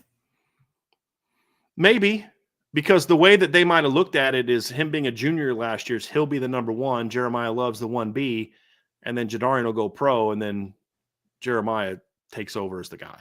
Yeah. Because if he's like, look, here's what I was told by multiple coaches at Notre Dame. This is the fact. They said it's a fact. I'm not saying it's a fact because I can't say it's a fact that someone told me. They could be lying to me. But I was told this by multiple coaches at Notre Dame that Jadarian Price was out playing and was Audric Estime and Logan Diggs in the spring of 2022 and was probably going to start for them that year.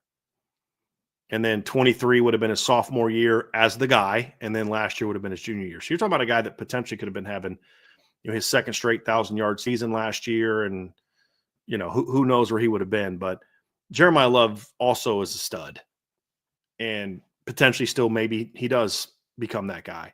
I think it would have been harder for Jeremiah to beat out Jadarian because Jadarian would have already been established before Jeremiah really came along. Yeah.